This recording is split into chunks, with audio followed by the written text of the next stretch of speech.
this lady I used to go to for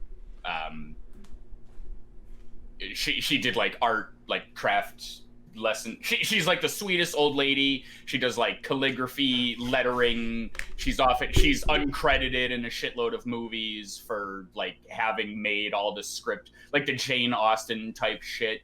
If you've seen that, she probably wrote it. Like, oh yes, dearest beloved, it's been a fortnight since I felt your touch, and like she does a lot of that for on-screen stuff. Oh, okay. And she had, unfortunately, her old dog passed away, but it was like the cutest little shaved Pomeranian, so it didn't have like the long hair. It was like the poof version. And she'd always bitch at it, like, oh, I don't know. He's always like barking at this fence. And he was like the most non-threatening thing ever. It was just like this walking teddy bear with like the fluffiest legs ever. It was adorable. And I loved that dog, and there's a dog near me that barks at you from the fence, but there's like a little hole in the bushes that he can see the outside world through, and he's like, haha, I see you, I'm not gonna bark anymore. And it's adorable, and I love it. I just want to pet every dog. But apparently, I can't believe this never occurred to me, that is a behavior in dogs where they're not, I mean, yes, a lot of them want to protect the area that they're in, and that makes sense. But a majority of the time, or at least a looked over part of the time, is they just want to say hi, and they can't because there's this force field of stopping them, and they don't know what's happening, and they're just like, damn it, I love you. I'm barking. I want you to know that I love you. And it was like, oh, I cannot lick your face, so I must do it with sounds. Yeah, and that just was even more endearing to me.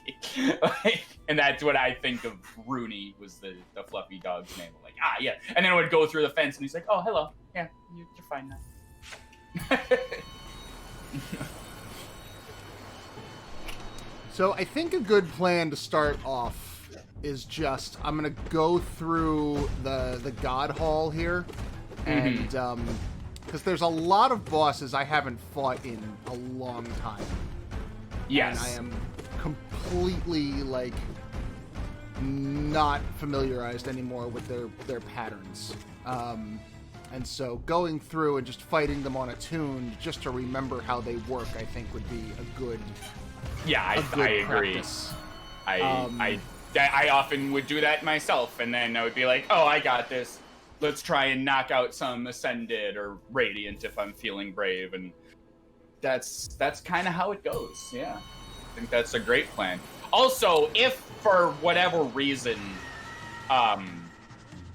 totally optional, if you're just like not feeling it, or my shitty undertone of snarky get goodness creeps into my voice more than I intend it to, and I'm just coming off as a dick. If you're like, hey, how would you do this? I can pull it up and like show you, because sometimes I can't be like, just jump, just jump. Like, what do you like? Oh yeah, sure. I can show. Yeah. We can pull up like your screen and stream that as like a little. You can be the Mick to my Rocky, as it were. Yeah. Yeah. Except because I have played this game down a bit. Right. Yeah. I mean, I've been Mick in audio only. Like, you worthless bum. What are you doing? Oh, and I just. And that's actually something we were gonna do on Tuesday, but then we got distracted by like Fandom and Radiance and Nightmare Grim and all sorts of things. But we were gonna pull up, and you were gonna show off the Path of Pain, because while I might be able to do it, it'll happen. I might be able to do it eventually. It'll happen at 4 a.m. after I'm like sweaty and aggravated, and nobody wants to watch that. There's a story. Some Mega Man 2. Or whatever that spiky room was. Yeah, there's a story I love to tell about when we were in college. Voice of Dog and my roommate at the time and I were all hanging out in my roommate and I's room, and I was playing the Mega Man X collection on the PlayStation 2 Entertainment System. And yep, that's what it's colloquially known as. And in the Mega Man X games, at least the first handful, I didn't get like too far in the series, but at the first handful, they have like these little secret challenges you can do to unlock Street Fighter moves. So Mega Man will be able to do a Hadoken or a Shoryuken, but it follows like Legend of Zelda rules. He can only do it if you're at full health. Now, is it actually, like, canonically a Hadoken? Like, is it Street Fighter? Okay, because, I've heard it referred to as that. Yeah, Capcom owned both of those franchises at the time, and probably still do. I haven't followed up on them, but yeah. So they were legally allowed to call it, Hadoken and Shoryuken. Oh, very cool. Because it was their stuff. I know in the third one, they didn't have any more iconic moves to use, so like you got a lightsaber because one of the characters used a lightsaber, but that they couldn't call a lightsaber. It had to be like a beam sword or something. Yeah, I believe beam sword sounds familiar. I actually had to so X4. I'll try and restrain myself from going down the long, meandering story that I often do. I had a step cousin. He owned every video game known to man, period, end of story, and was like a fucking pro at all of them. He was an anomalous beast of a human being that just, I don't think, had any vitamin D in his system at all for having never seen the sun. And he was older than me, so I wasn't cool enough to just whatever. I won't. There's a whole thing there, but I saw him playing Mega Man X4 one day, and that, like, literally peeking into his room, because sometimes he'd let his little brother in there, and like sometimes he didn't hate the little kids. I'm sure you're somewhat familiar with that dynamic of like, oh yeah, hey, I don't hate you today. Yes, let's go to the mall, scamp, as I playfully misadjust your baseball cap that you're wearing and buy you a popsicle. Like, But this particular cousin was kind of a dick, but I mean, whatever. That's not the point. But basically, I peeked into his room and I saw Mega Man X4. Now, if you had seen Mega Man 1, like on the Game Boy as I had, and thought, this doesn't look that great, and then your eyeballs, like you upgraded from iPhone 1 to like iPhone a billion in the form of jumping straight to X4. I was like, is that what Mega Man is? Zero was on a fucking like speeder bike and shit was happening and he had a fucking sword and it was exciting as hell. I'm like, this is great, but it's only on PlayStation, which, I did not have. I was a Nintendo kid and I could never play it. Yeah, and I saw Mega Man X3 one day at another relic of a forgotten age, this place called Blockbuster, where you could rent things for this thing called the Super Nintendo Entertainment Center on it, and like, oh my god, like the fucking majestic heavenly doors opened up.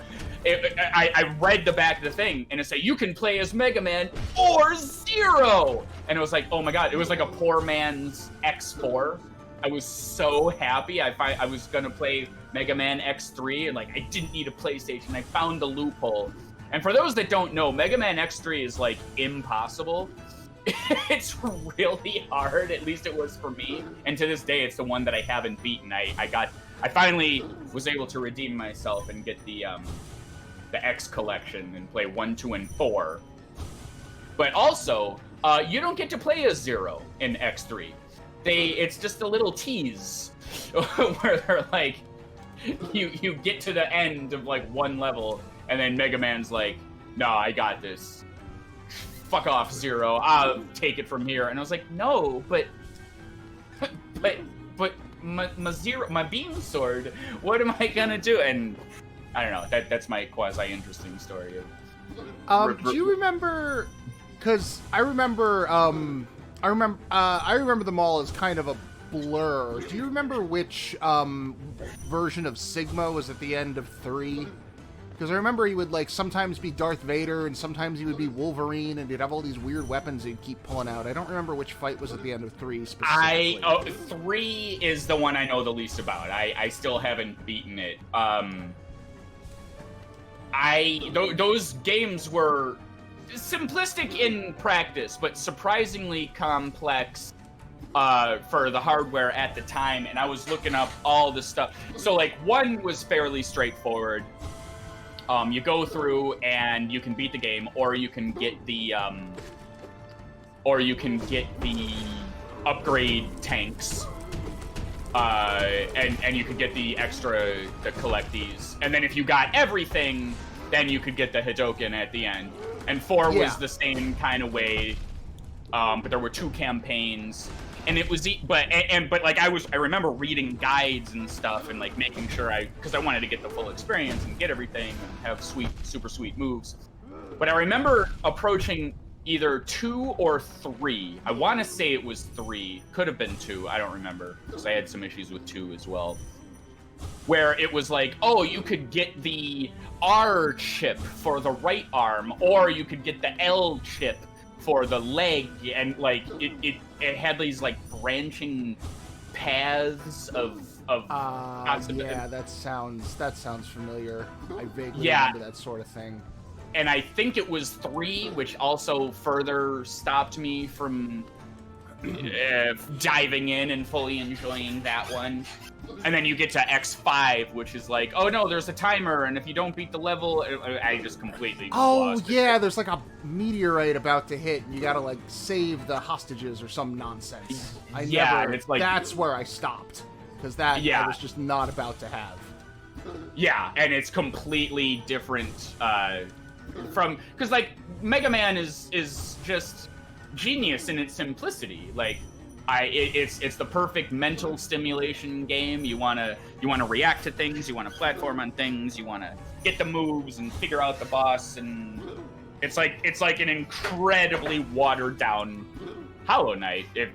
Well, at least at this part of Hollow Knight where you're fighting bosses, it was fun. So to add like RPG elements and shit, that was a little weird if you ask me. Round 2. But yes, in terms of Sigma, I can't help you. In X1, he was Wolverine, and then he went into the back of the room, and you had to climb his hands. And in 4, he like switched forms. He had like different colors, and depending on the color, he was kind of. Oh, that's right, with like the 3 heads and that whole thing. Yeah. And then 2 and 3, I beat 2 because I was like, this seems approachable and I can do that. But 3, when I rented it from Blockbuster, I couldn't beat any one of the bosses. I was like, I just need one, and then because back then I didn't have a problem with retrying everything 1,000,000,000,000 times. I'm like, yeah, okay, I played every level 600 times and couldn't beat one of the bosses. But if I beat one of them, then I'll just play every level 59 trillion times to see which one is weak to that attack, and then there'll be a break in the dam, and we got this. And I was not good enough to even do that. I just learned something just now while you were talking. Sorry to interrupt. No, of course. But apparently, when Hornet does her Silk move, I've got Mark of Pride on, so that can reach through the silk barrier that she puts up, and it knocks her in a direction. Yeah, so does magic and fireballs and stuff. Oh, really? Well. Yeah. Oh, hey, check that out. I love how when I first fought Hornet, I was just like, well, and this is how this is where I stopped playing the game. The game is done. Now, it's not. Like, those are interesting things that I will probably not have to take advantage of because it's such a reasonable fight by comparison. Especially compared to Sentinel Hornet. This is, what, Guardian? I forget what her... This is the Green Path one. This is just one. Bitch Hornet. No, I know, I forget what her... Unless it's just Hornet. I know Sentinel Hornet. Oh, Protector, Hornet, okay. Protector, and now we try Hornet Sentinel, this is yeah. I know this is Sentinel because this is the realness. Oh, there I am. Yeah, so the first Mega Man X, you get the Hadoken by, you have to collect everything. And Right. you got to get all the Mega Man's got various armor upgrades you can get, and energy tanks to add onto your health bar, and you got 100% the collectibles in the game. And if you do that, there's one stage where at the end you are rolling down a ramp on a cart, and you can jump at such and such a time and land on an outcropping, and there will be a magic thing that wouldn't be there if you had 99%, but gives you the thing. It's like, great. Very simple platforming challenge after a very thorough collectible challenge, and I'm a happy boy. Yeah. In the second one... Go ahead. I was just going to say, it was such a beautiful little...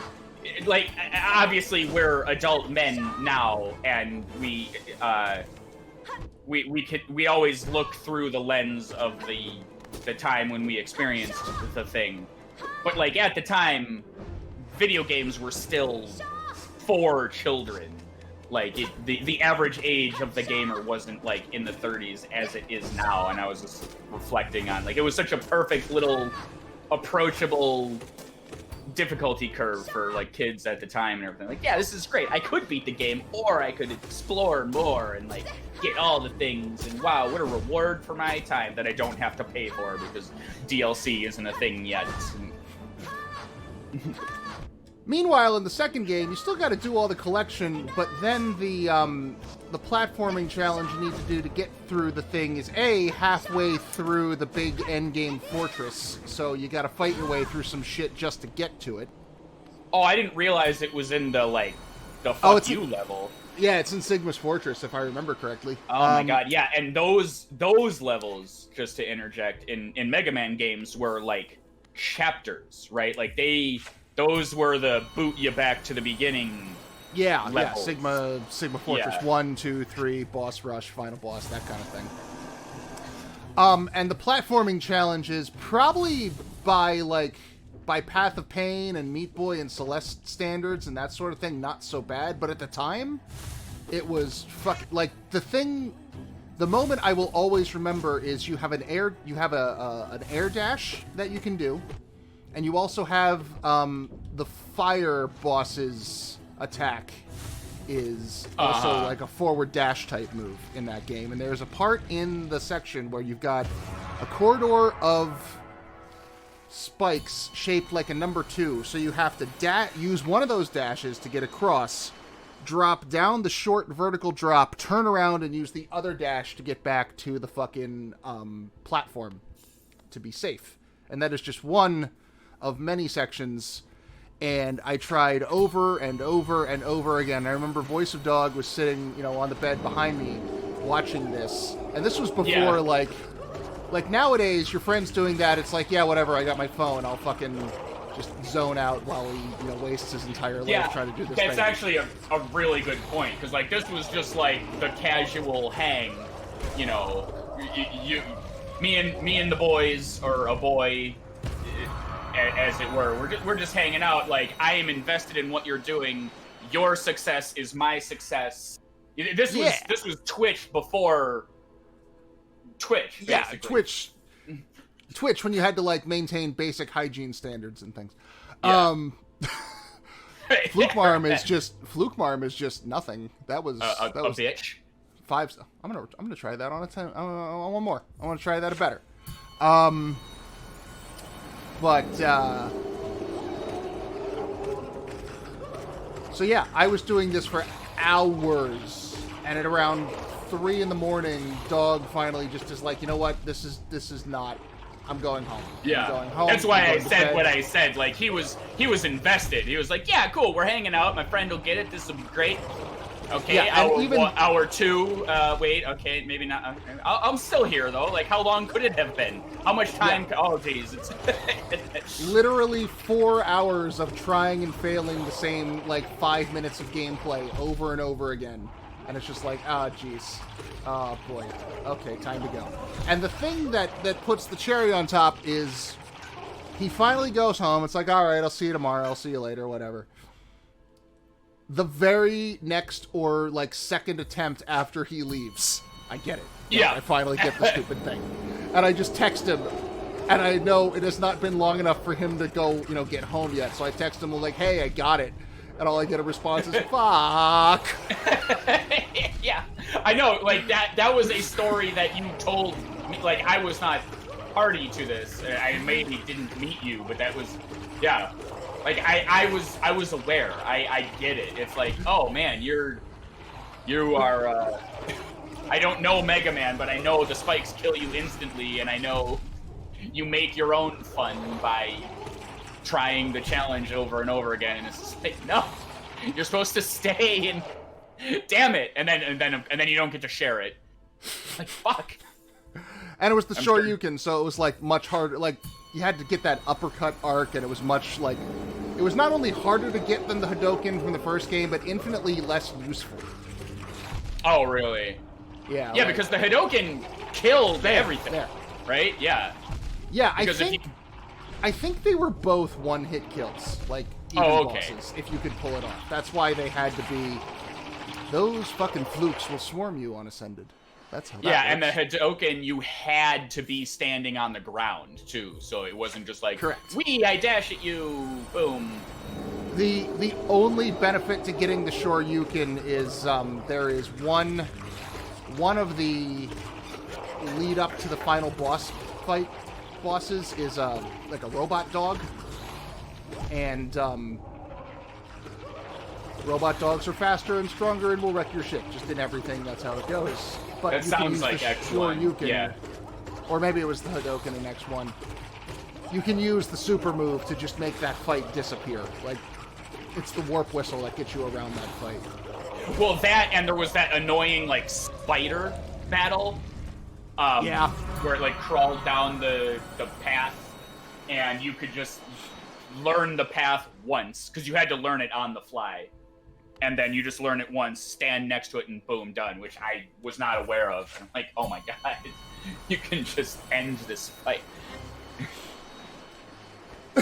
So, I looked up the video you were talking about at one point of somebody did this fight but modded the Traitor Lord in as well for the second half. Oh, the tribe of battle? Yeah. Holy hell. It's actually pretty indicative because you can fight the Traitor Lord. We touched on this. You can bounce on his head the entire time and just kind of get it that way. And I saw that play style emerge in that. It was like, oh yeah, just bounce on his head but avoid 3 mantises. It was pretty cool. It was neat, but it was also just like, I use this analogy a lot, but they do that thing in Dragon Ball Z where it's like, I can't follow them, they're moving too fast. That's what it was. I could not keep track of everything that was happening on screen. It was just too much. Yeah, it was a bit much. Oh, 2 haircut. Okay.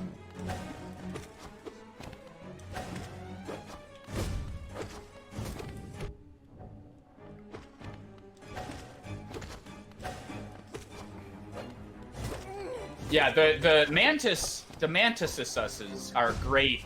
I mean, it's been discussed to death why, like, there's videos analyzing just the mantis fights. Like, everybody knows and appreciates this fight specifically, but for so many reasons. But like, I noticed you like doing the instant.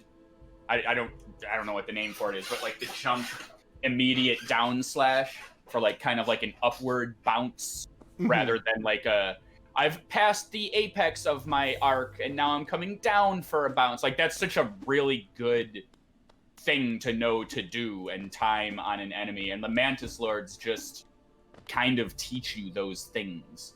And they teach you reaction time and everything. It's great. Perfect. Best game ever. I got to learn a lot of that in White Palace. Yes. Especially for that one section with the spears, because there's no other way to get around that part. Yes, the timing is crucial there, yeah. Oh, these guys are... That's right. These guys are Agni and Rudra. These Yeah. You don't want to... Yeah, I thought they were going to be a gigantic problem for Radiant, for the Radiance version, but patience will get you there. This SPAC attack thing doesn't seem to have, like, much of a... It just kind of like, no, I got him.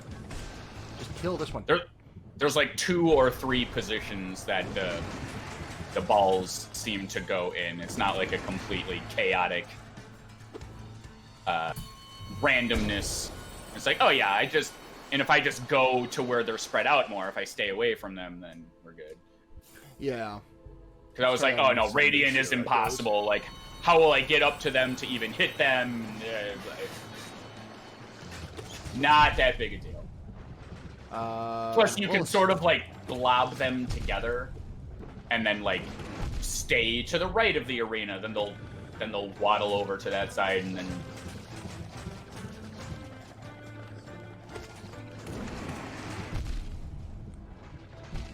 The Ascended fight doesn't seem like it does anything different other than the double damage. Double damage and presumably more health. They all do have health. I didn't do my homework, and like I don't have a spreadsheet in my brain of like some people do. Because yeah, for my money it was obviously different arena and double damage. Wow, what a step up. But yeah, but if you go to the wiki, you'll go, oh yes, I see. They each fight is more HP. And I'm pretty sure I'm fairly certain Radiant is just Ascended. But with the one-hit kill stipulation. Yeah. But somebody was claiming the other day that it's like, no, there's even more health, but I don't think that's true.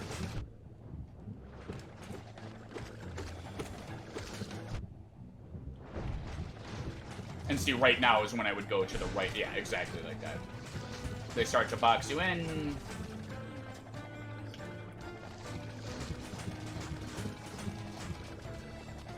See, and if you hit him, he'll go toward the other one. Well, when he was lower. Yeah, exactly. Then you just gotta like... You gotta get comfortable with not getting hits in as often as you'd like, I guess. Right. Yeah, that's exactly my point. Like, sometimes... A lot of these strategies, too, will be, like, having Radiant in mind. Not because, like, no, that's the only way to play, but it's just because it's like there's different play styles. Like if you're trying to do it as quickly as possible, then a lot of people will just damage tank, who gives a shit. But you're trying to get through the pantheons, and your mentality very much is exactly that's going to be your concern. So if your question is, could I not get hit? The answer is yes. You just got to sacrifice hits, as you said. Because yeah, if you try to go toward him when he's having his tantrum like that, the projectiles are way closer together. I'm making this sound like overly scientific. Like, oh yes, well, if you notice that the vector of the it's basic video game shit. Hit the bad mans and avoid the things the bad man spits at you. I'm gonna move on to Hive Knight for now. We'll come back around and do some Ascended stuff, I'm sure. Hive Knight is Pantheon 3. Or you're just doing a smattering, a charcuterie of bosses too. Is that correct? That is correct. You also said have you watched, I know I asked you this at one point, but have you watched the, What We Do in the Shadows TV show? No, I just the movie. I'm going to... There's a joke about a charcuterie board that just tickled me the right way. And it's in season 2, so...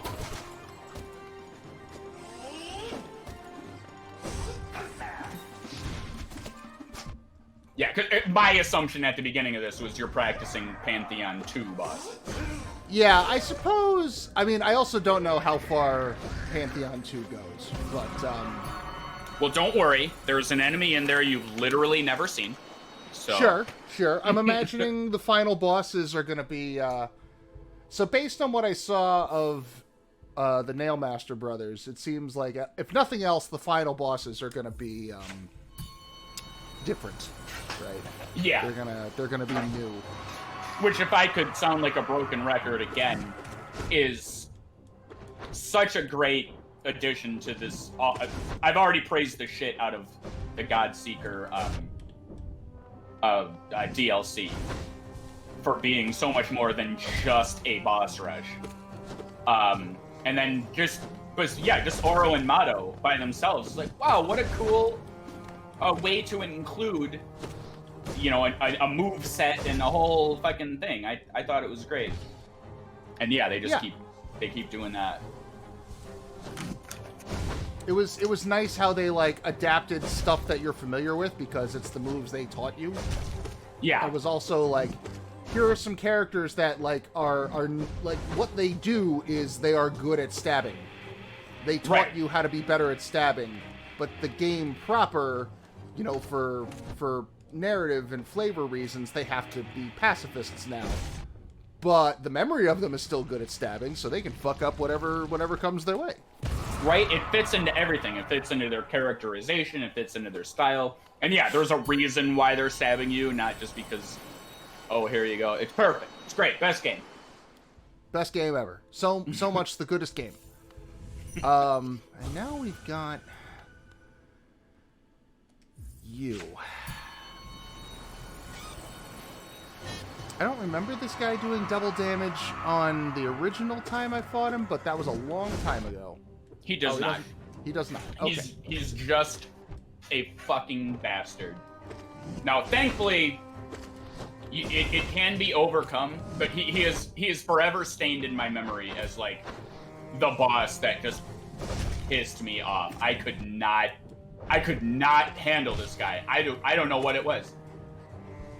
He's on it and that's the thing. It's not that oh, he's so much easier now that I've practiced. He was easy then.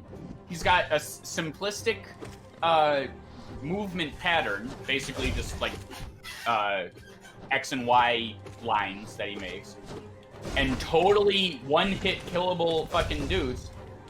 That's what pissed me off so much. I'm like, if this were truly a difficult concept, I wouldn't be so pissed off. Why is he kicking my ass so hard? And he's just, I've just come to accept that about him. Anybody who fights Lustkin, I'm like, yeah, he'll get you. And these little fucking bubble dudes just make, they just, anything you're trying to do, you have to. Man, I was not sure I was going to be able to do that without the Defender's Crest. That was very good. Get used to doing it without Defender. You will reach a point where Defender's Crest isn't the crutch that Well, I can't really bring it with me into the Pantheon, so it's going to be I'm going to have to learn. Exactly. He's like the second one on Pantheon 3. Oh, that's good. At least that's him out of the way. Yeah, so you could equip it and then wait till boss 5 or whatever it is to unequip it, or you're better off just. Interesting strategy. Get hit every time. It's like Bishop from the X-Men, right? I absorb the impact of him smashing me in the face over and over again, and then eventually dish it all back out. I didn't know that's what Bishop did. I just knew him as the time travel guy that made Days of Future Past possible. There is that. He does that, but with with energy weapons. If you shoot him with Cyclops shoots Bishop in the face, Bishop laughs, absorbs it all, and then spits it back out, kind of a thing. That's cool. It is cool. Wolverine punches him, and he gets punched in the face, because that's a face that got punched. But energy shit he can just soak up. I think he can also use it to heal himself. It's been a long time since I've Yeah, I don't know. I only Yeah. know, what is it? Sebastian? Is that the guy's name? Kevin Bacon. Oh, the Hellfire Club? Yeah. Shit. His whole deal, like, yes, I will absorb your energy, haha. Yeah. I can't remember, It's something stupid, too. It's like Sebastian Faust or some bullshit. Yeah, and I find myself these days, unfortunately, through no fault of anyone, it's just like, oh man, there's no new powers anymore. And then it'd be like, oh yeah, we just got like a really cool, like, oh, we made like this ragtag group of whatever could like pour their heart and soul into a thing. And then everyone will be like, "Oh, you just ripped off this character." I'm like, "It's what? Yes, the power of flight has been established. I don't know what you want me to. It's like it's not about just their powers. Come on, like Umbrella Academy is an example. I haven't enjoyable show. I've heard it's good. I haven't seen it. It's high Netflix caliber. Okay. Netflix being the scripture there.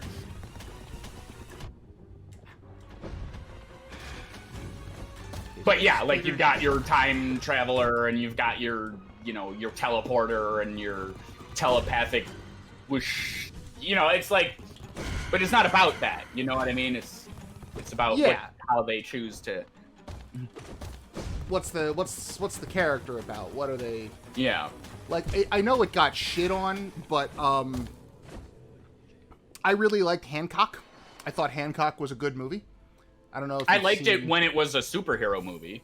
Yeah, I liked it when it was about a downtrodden superhero through the lens of what it would be like if we were one of these people, and then halfway through it was just like, oh yeah, it's not that movie anymore.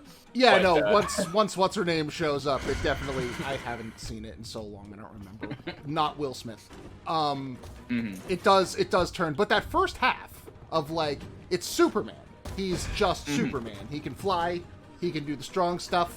He's got like the weird, oddly specific powers for super like granular situations, and he's a mess, and that's what made that interesting. So like you can do those kinds of stories with different kinds of characters and have something to it that I enjoy. But as far as the powers themselves go, you've got to have like some real fucking like out there stuff nowadays for that to be the focus. Yeah. And then even the Boys. I don't know if you saw The Boys. I love The Boys. Yeah, like what have you got? You've got super strength and flying, and obviously it's just to use a phrase incredibly poorly on purpose. Don't at me. A portmanteau of like the DC. It's just. Oh yeah, they're just the Justice League with the serial numbers filed off. Yeah. Yeah. Like to the point where I don't even remember. I remember Homelander because his name is Homelander, and he's the main bad guy. Other than that, I'm like, not Wonder Woman, not Aquaman, whatever, not the Flash. Yeah. A-Train. The Flash's name is A-Train. I remember that one. A-Train.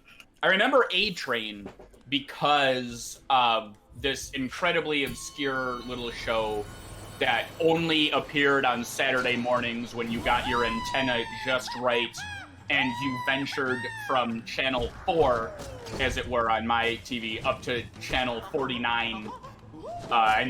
When you were in that no man's land in between stations, back when you had to use a dial to actually get to the station, there was a show called City Guys. And it was this just a lovable fucking show. It was like Hey Arnold, but like live action. It was like a sitcom. And one of the characters' names was L Train, and it always reminded me of that. It ran from like 95 to 98 or something. No one remembers City Guys, but I don't remember it really either. I just remember laughing and enjoying the show. I mean, it sounds like I've never heard of it until just now, but like, Yeah. like Hey Arnold is something 12-year-old me would have been like, yeah, I'm there. Yeah, well, yeah, it was inner city kids going to a public school, and it was that.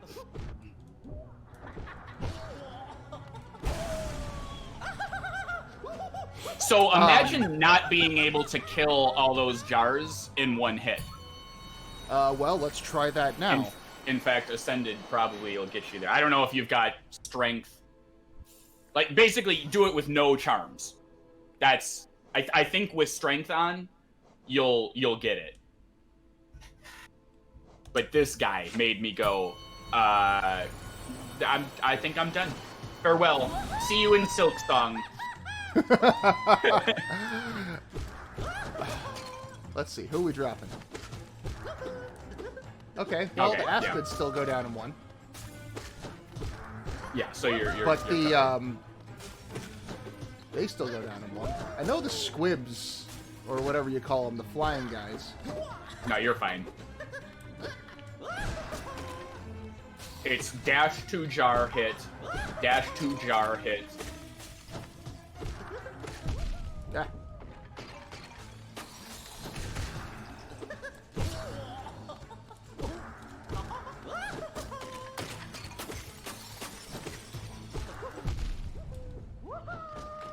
Yeah, he's using all the armored variants, but they're still going down in one.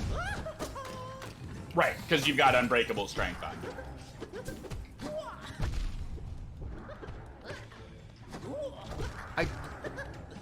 I seem to remember in the Trial of the Fool, those armored squits or squibs or whatever they're called, those guys, still taking 2 hits, even if I had unbreakable strength on them. And they were what caused me a lot of problems.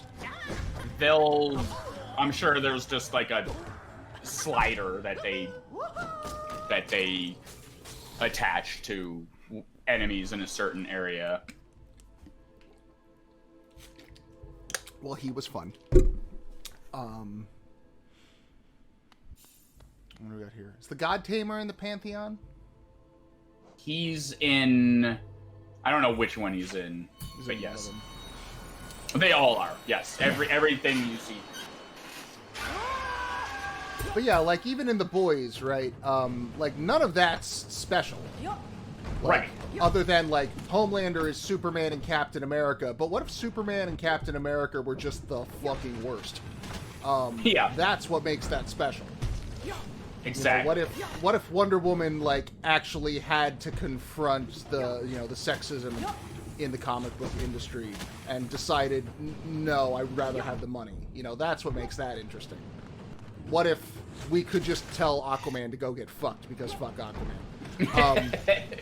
Everything about, I don't even remember his goddamn name, is just like a joke. Yeah, I don't remember either. Yeah, the under... I could look it up, but I'm not going to. Because it he doesn't deserve my respect. Yeah. Yeah, he's a piece of shit. Guy. Fishman. The fucking, the dolphin fucking guy. Right. That's what makes those interesting, not the, oh, we can talk to fish, oh, he's strong, oh, whatever. And also, Carl Urban is just so fucking good at anything. Right?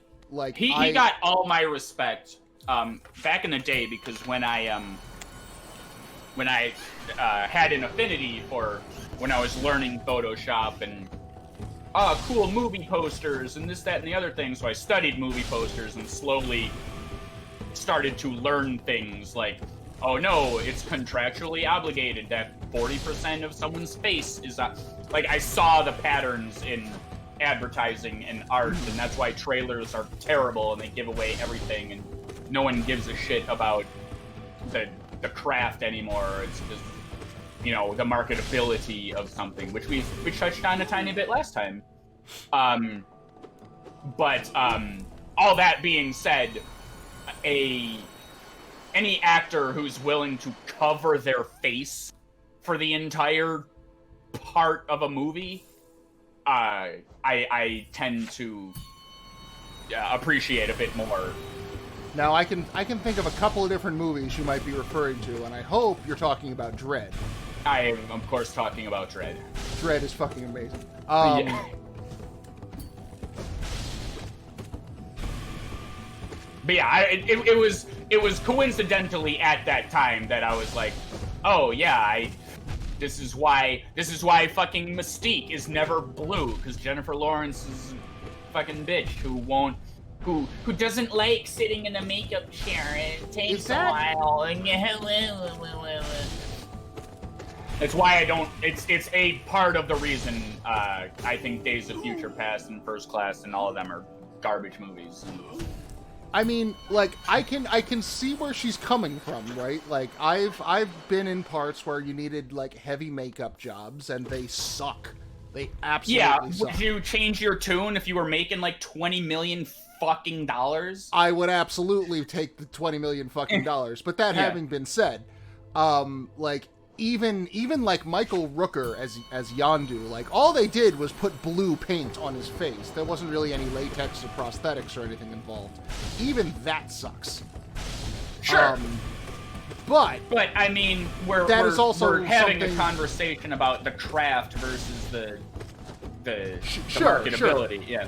My point being, though, that the amount of how much that sucks would be a factor I would have to take into account when choosing to accept the part. Yes, and you know, yeah. Again, sorry for talking over you, but like that's exactly it. Like, once you've accepted the part, you know, you have to. You're in for a penny, in for a pound at that point. So by the time the second or third movie rolls around, like, I couldn't say for certainty. I feel like I remembered reading up on this because I was interested in why Rebecca Ramjan was a fucking boss and Jennifer Lawrence was not. And also, oh yes, I remember now. I worked on the set photography for those movies, and all the pissing and whining Jennifer Lawrence was doing, I was completely aware of 100%. With 100% certainty that it was a stunt double who wore a blue suit.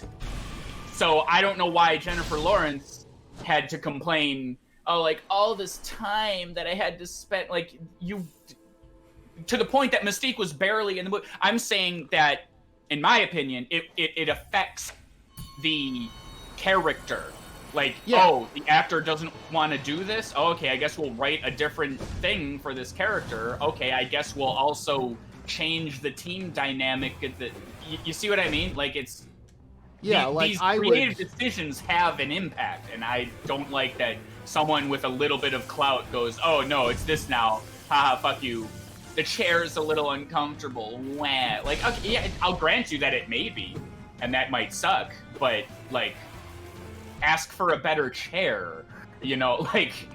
Yeah, and it gets, like, into this really dodgy situation where, like, I have worked with people, in theater who will use, like, the Shelley Duvall story from fucking The Shining, as justification. Where she just... that poor woman Kubrick, just... Yeah, Kubrick just fucking tortured her for weeks. And, they will use that as justification for, like, well, my dressing room's not big enough. Or, well, see, like, I don't like this scene partner, and, like, just any grievance they have. And I feel like it does an injustice to, like, actual situations where people are being taken advantage of. And see, because Kubrick was the asshole, and Kubrick was the Jennifer Lawrence, to use an analogy, in that situation. Kubrick was the one whose decisions changed what was happening around the dynamic of everyone. Just like, in my opinion, Mystique was the thing that changed the dynamic and the creative decisions of everything. Now, of course, he's the director, so it's kind of his job to take control of all that. But, sure. And there are definitely some directors, like, still working today that need to fucking, like, appreciate the responsibility that comes with that. There's some bullshit. Yeah. But, like, it goes equally on the actors as well. You need to be, and I say this as an actor, like I've had to pick and choose parts based on what I am and am not comfortable with doing physically or emotionally or what have you. Yeah. But yeah, I guess I tried and failed to make a like that's such a weird justification to use. Well, Shelley Duvall was treated poorly, so I guess I get to be a dick now.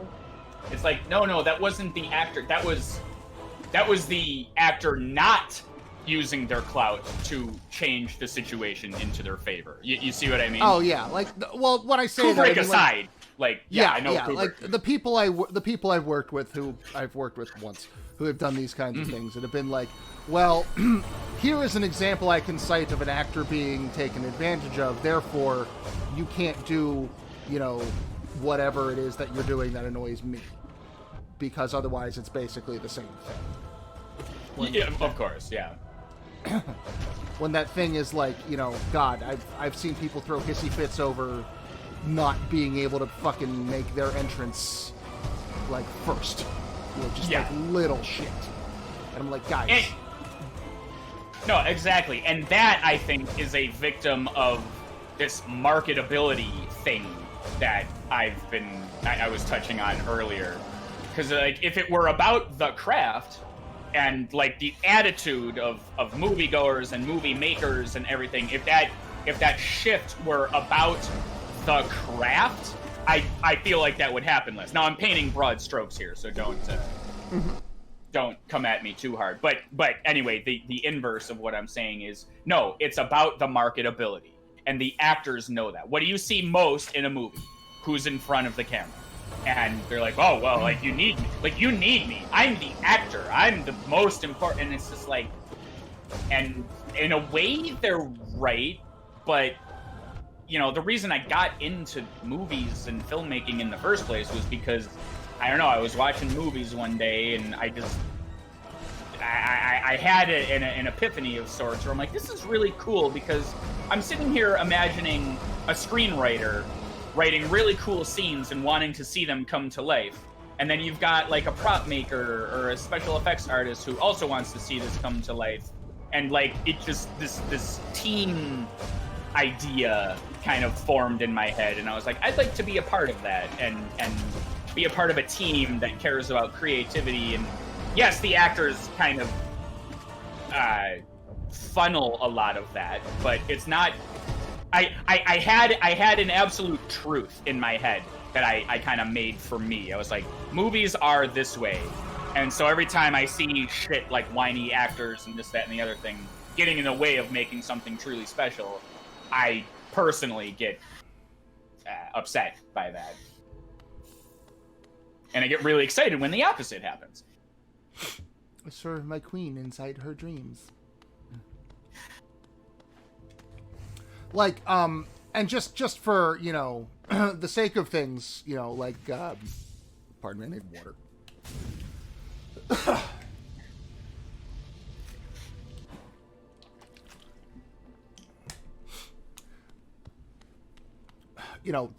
To look at both sides of the situation, as it were, for Jennifer Lawrence in particular, I didn't, I don't agree with that decision in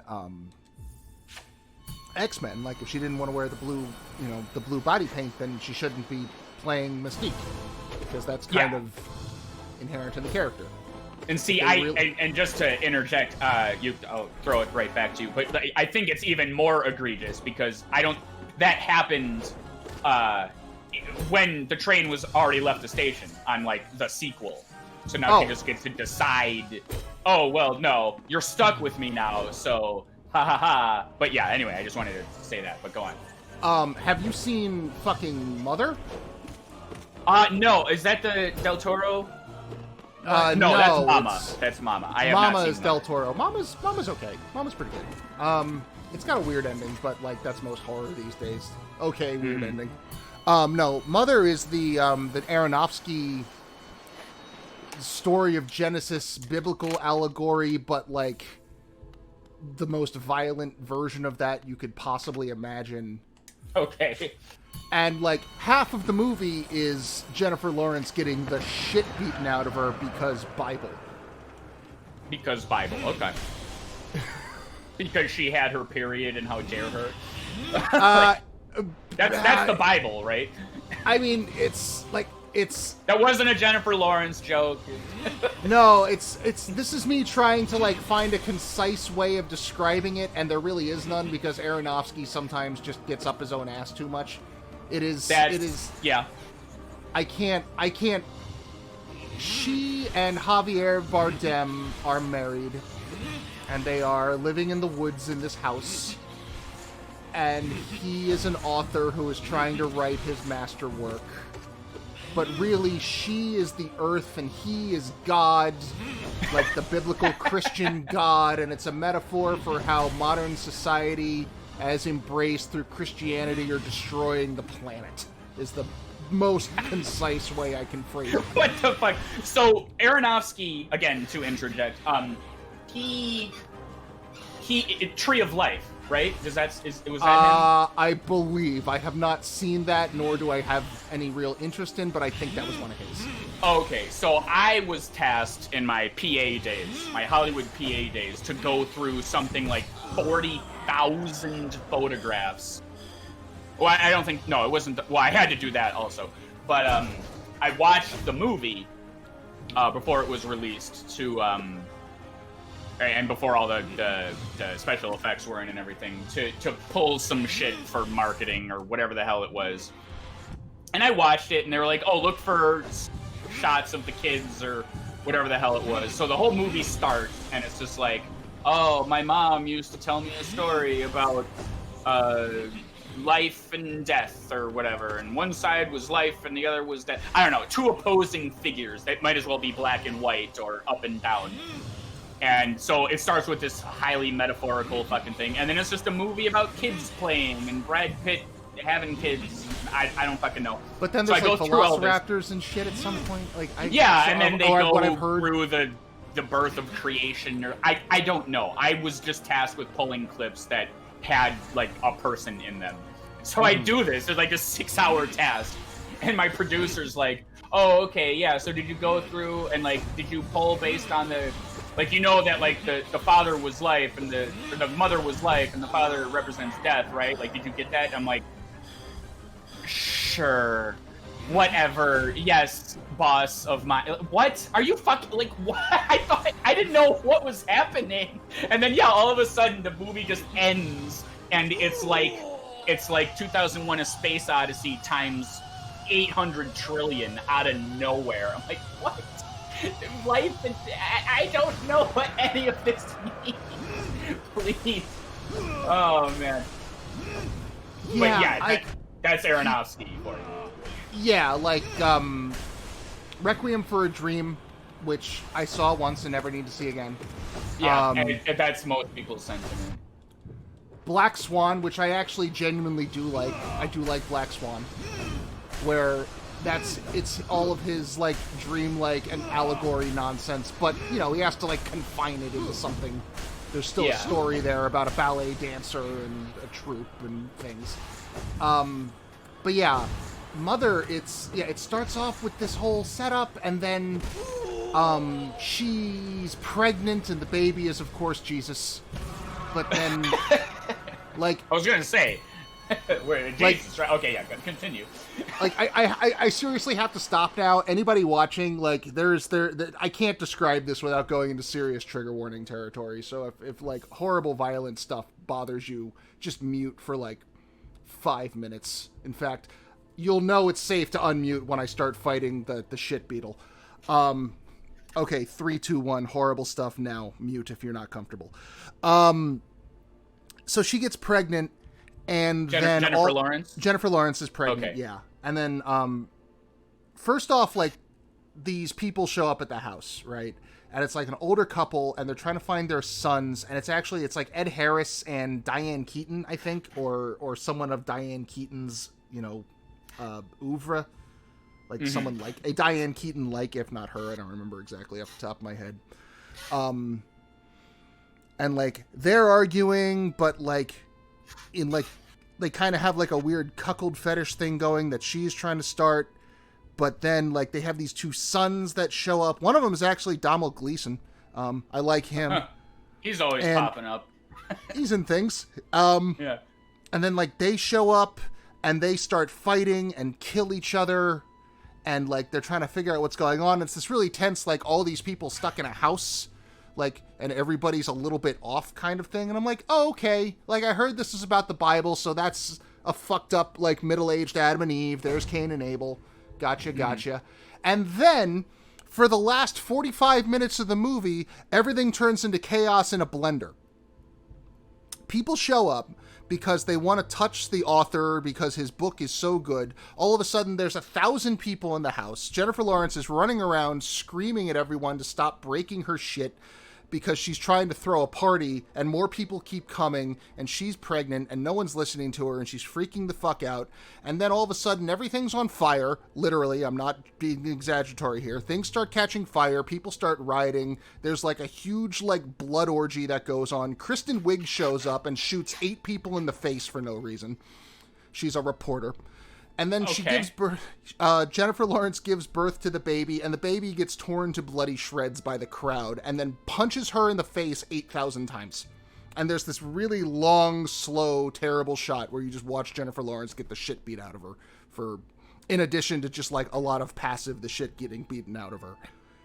What the And it's kind of fucked up, and it's doubly fucked up when you think about the fact that she and Aronofsky were dating at the time. Really?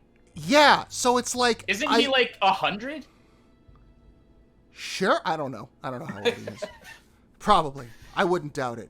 But it's just like, yeah, like, I understand if you don't want to wear the blue body paint, don't play Mystique. She's blue. That's how that works. But, like, you also shouldn't have to, like, you know, put up with that kind of shit at work because your boyfriend has a vision.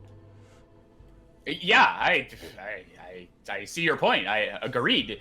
Like, like there's definitely, like, places for that kind of, like, you know, as an actor, you got to stand up for your rights. But again, like, yeah, like she could pull that shit with Matthew Vaughn, but not Aronofsky. Yeah, I find it super strange. I think they broke up, like, shortly thereafter. I would not be surprised if it was not because of that horrible fucking situation. Goodness. I hated that fucking movie. I like my gore and I like my, like, fucking, like, weird, shitty horror movies, but that was just too fucking much for me. And it all happened so fast, I didn't have a chance. Like, it happens about as fast as I just described it. Like, it just kind of comes on out of nowhere, and it's just done. That's interesting. Like, was the Bible... I know shit got crazy in Revelations, and, like, things got really weird. Like, I'm trying to picture, like, why, even allegorically, all the Ickles, all the metaphoricallys, and, like, what is this chaos? Like, that doesn't track. I mean, it's been a long time since Sunday school. I don't remember. I do remember the Old Testament being really violent and having a lot of, like stuff that people don't like to acknowledge in it. Mm-hmm. But I don't remember it well enough to be able to cite examples because it's been right. But it wasn't decades. it wasn't like all at once.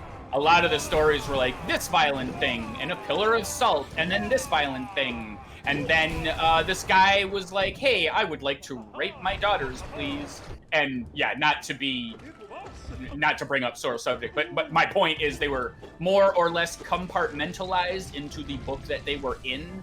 Not hooray all at once, unless that's what he was doing. I think that might have been Aronofsky's hand in the thing, because like the Adam and Eve, Abel, Cain situation is pretty, pretty clear when it's there.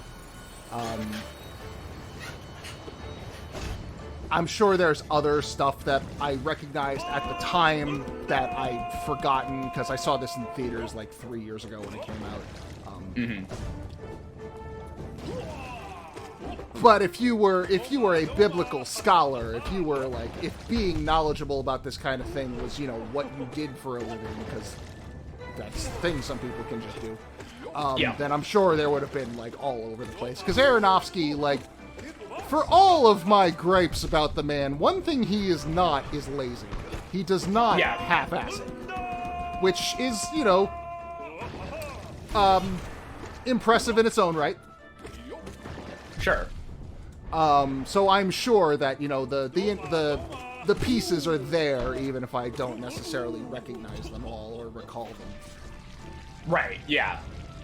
Yeah, my immediate instinct was to be like, oh yes, this event of this chaos is an event in the Bible, but like it could very easily be it everything. Might also just be him, like, I just wonder why you would do that. Like, hey, I'm making a story about the Bible and I'm trying to show you that it's chaotic and weird. So I don't know. So I just did Dung Defender on Ascended, and I didn't really see any of a difference. I didn't really see much of a difference between Attuned and Ascended. Yeah, health.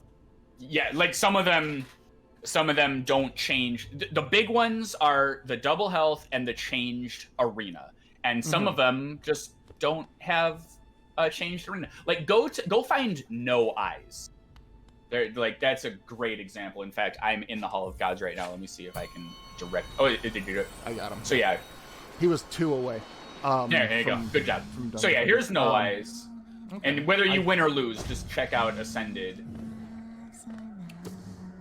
No Eyes, sure. deceptively. See, I don't remember this fight at all. This was so early in the game. It was, yeah. It was one of the first. It might have been your introduction to a Dream Warrior, or a Warrior Grave. A Dream Warrior, I believe, is the... A Dream Warrior is the teenagers in the Sleep Academy who band together to fight Freddy Krueger. They're the 5th DLC in Hollow Knight. But yeah, those... I think the term would be... Or Warrior Dream, I think it might be. They're the fallen bosses, and that, like, Lost Kin, White Defender... Yeah, Gore. And then Warrior Graves were in the game from the start, and they're just like a flavor thing to. I do not. Did I have this much trouble with him the first time? I feel like no, but you were also hyper fucking aware of how little health you had and shit. And you didn't want to lose your shade, but yeah, he's kind of a dick if you're not used to him. So Mossbag actually released a new video like 2 days ago. Oh really? Yeah, which was like weird because it was pretty much agreed upon that there's nothing left to say about Hollow Knight. But he tracked down some of the. So all these Warrior Graves are backer rewards.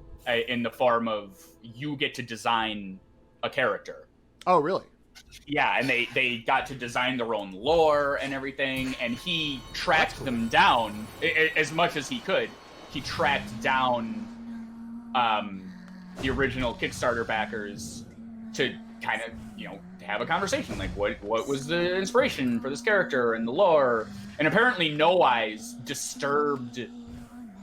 Team Cherry so much that they kind of like were like, okay, we'll take the design, but wow, buddy. So we'll have your character, but that backstory is not canon. Yeah, but what's interesting is it's kind of close, but yeah, all those.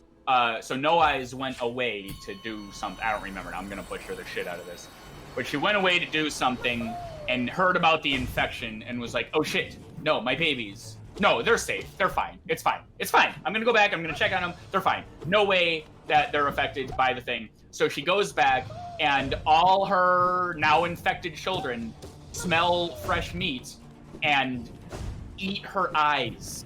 Oh, God. All her children do that. And that nursery rhyme was going to be, like, instructions on how to win the fight. Like, 1, 2, they're coming for you. 3, 4, don't touch the floor, and like the arena was gonna change, and it was gonna be like this whole like thing. And Team Cherry was like, "Whoa, love the effort." Okay, so they're ghosts now, and thank you. Like, we're trying to keep some whimsy in the air here. Yeah. What was I thinking? And now if you go to Ascended Marmu, just real quick, it's fresh in your mind, you can see the difference. Yeah, I don't know if you saw, while you were talking, I tried Ascended No Eyes and No Thank You Eyes. Oh my god, with the spikes. Yeah, and it's way small. You're like, I must test if these spikes... Yes. Marmu is known as the Lifeblood Stealer in the Pantheons because he's right after the rest room, and you can get lifeblood from the heart, and he just takes it all. And it's all gone now. Bye. Bye. Well, we'll come back to Marmu in a second, but we skipped over the Watcher Knights. Yeah, this is another one. Same shit. They have more health. Well, this is a tune, so. 1, 2. Thought I had my... Yeah, that's a trap a lot of people. Oh yeah, I'll just dash. I'm fine. I had to untrain myself from that. I was like, okay, yes, I clearly see that I'm reacting to this attack, and it's damning me for the possibility of this other attack. So I had to, like, dash at less times. But if you're wondering if you can dash through them during their little sword double thing, you can. You just gotta be pretty up their ass about it. Like, you gotta be, like, smooching them right on the cheek there. Well, I mean, they are so smoochable. Like, look at them. They're They are kind of adorable. They're just like these little round guys with a sword, like, yeah, I'm gonna get you. They're just fucking bastards, I swear to God. These were the guys that, after we streamed last time, when I told you, I was like, yeah, there's no such thing as one mistake in Hollow Knight.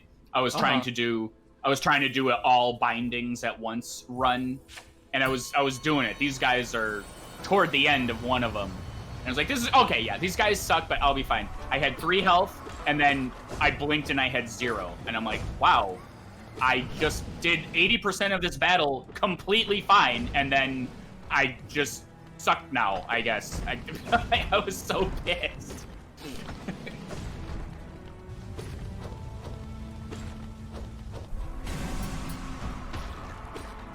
I was trying to time that out so that I could hit the one coming in. Oh, yeah. The timing on that is weird. They have to be standing up and like screaming. But interestingly enough, these bosses are a good example, but this holds true for a lot of strategies people use. If they're running away from you in a straight line, shooting a fireball will hit them more than once. So if you are especially fond of the Sharp Shadow way of fighting, you just go right through them, turn around, boom, 2 hits. Oh, and yeah. see there.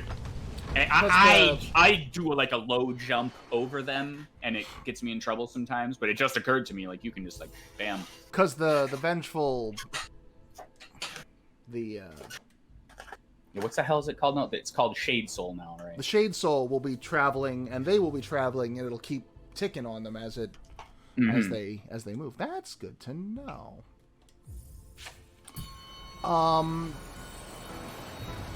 Sorry about if I'm making an obnoxious noise. I did not eat today because I know I'm eating a lot later. And of course it kicked my ass because I was like, oh great, now I'm starting to stream and I'm fucking starving. But... Yeah, no, I've definitely... So we went and got my partner's pet snake the other day. Yeah? We were talking about that on a different stream. And I am so fucking envious of snakes. They do not know how good they have it with this whole I only have to eat once every 2 weeks bullshit. Right. I've had to worry about food twice today. That is too many times. I had to go grocery... Like, no, I want to just... As my partner puts it, I want to swallow a goat once a week and be done. Right? Oh my god! I agree so hard. When I was working regularly, Sometimes I'd eat breakfast, or I'd grab I would take the train, so I'd grab like a Starbucks sandwich or something. My stomach gets all fucky on public transit. Something, whatever. Not the point. But the point is, I'd be like in a routine, and I'd be like, oh, it's about lunchtime. One quasi perk of the Hollywood industry that does not outweigh all the shittiness of it is you can pretty much just go eat when you want to eat. I was like, yeah, I'm hungry, and then I come home, and obviously it's dinner time, and like food would be sort of like an afterthought. Like it would get taken care of, not a big deal. Then all of a sudden I'd wake up on Saturday with all this freedom, and it's like 10 a.m., whatever it is, and I'm like, I hate this because now I have to go eat. Now a part of my luxurious Saturday is taken up by I must go take care of food or I'll die. And I don't want to think about it. Now oh my God, now I've got all these choices. Now I gotta cook. Like all this thing that's supposed to be freeing mentally is just a fucking burden. Like, goddamn it, why I gotta eat? Why I gotta eat every fucking day? God, yeah, I had to get to the point where, like, at one point in my life when my work schedule was just chaotic as shit, when I was working at 3 different theaters. One of them I was acting, and 2 of them I was doing various stagehandy, light building, all the other things that happen to make the show happen. And I'd be working on 2, 3, at one point 4 shows at a time in various capacities, and still barely making a living. Time was not a thing I had in great amounts, and so I had to start like doing that thing where, like, okay, one day a week, my one day off, I'm gonna make like a giant fucking just bag of food of something that I can just like dole out and just live off of for that week. Yeah, exactly. On your day off, you had to set up an obligation. Yeah. Like, that's how, yeah. Because other than that, like, I was still also going to McDonald's like 6 or 7 times a week in between other shit, because I would have, okay, you got 15 minutes between here and there, put something in you. Yeah. Yeah, because it's like, oh, well, we need you right now. Like, yeah, everything's a rush all the time.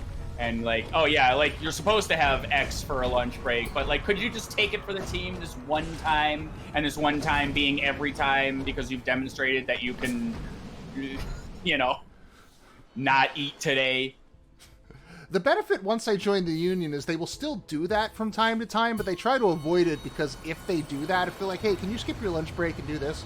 They have to pay you. It costs them money, right? It costs them a lot of money. Like, depending on who I'm working for, like, sure, I will skip my lunch break for the $200 you will then have to pay me. Yeah, like, no, yes. It's quite literally a meal ticket. Like, oh yeah, I'll fall on that sword. Like, I benefit if they have to do it, but it's also set up that they're incentivized to just let me have my goddamn lunch break. Yeah. Yeah, that's a common thing. Well, I guess it's a union thing, but when you talk about making movies, union and non-union are pretty used interchangeably sometimes, where they talk about like, oh, do we need a meal voucher for today? Basically, hey, actor, we need you to work overtime. As soon as that happens, it's like, oh, now they owe you food. Now they owe you, like, it's a whole. Yep. Yeah. Same in theater. Yeah. The long and short of it is we get, and this is stagehand union, which is my union. I am a non-union actor. I'm a union stagehand. But for stagehand union, after 5 hours, you either get a meal break or go home. Like, that's it. Like, nice. If they don't give you the meal break and they don't send you home, then how long of a break? Well, that depends. If they are providing, if they are giving you food, right? If they are providing, calling a caterer, buying, a bunch of fucking Subway, whatever. If the employer is giving you the lunch and bringing it to you, then you get a half hour because they will have the food there. It will be ready when you are off. You go, you eat it, you wash your hands, you take a shit, you have a smoke, you get back to work. If they are not doing that, and you get paid for that you get paid your standard rate for that half hour as well. If they are not doing that, if you have to go out and I want to ask, that half hour, does that, if you're working, let's call it an 8-hour day, does that chew into that 8-hour day? You understand what I'm saying? Like, does that count as, like, are you working for that lunch break? So to answer the question the way you're phrasing, this is such a boring conversation. Like, listen to us adults trying to really, what kind of, I get 2.5 days off per, Jesus Christ, what a capitalist fucking bullshit. To answer your question, no, but the way you're phrasing it doesn't really, like, 8-hour day is not a that was not just a fact. It's not a contextual fact. But yeah, but if it were, then no. The next 5 hours before they have to give you another meal break starts when you get off of your lunch. Okay, that's basically what I was. Yeah. But yeah, so if they provide the food, you get paid your standard rate for that half hour. You eat the food, you go back. If they are not providing the food, then you got to go to, whatever's around, or brown bag it, or however. It's unpaid, but it's an hour minimum.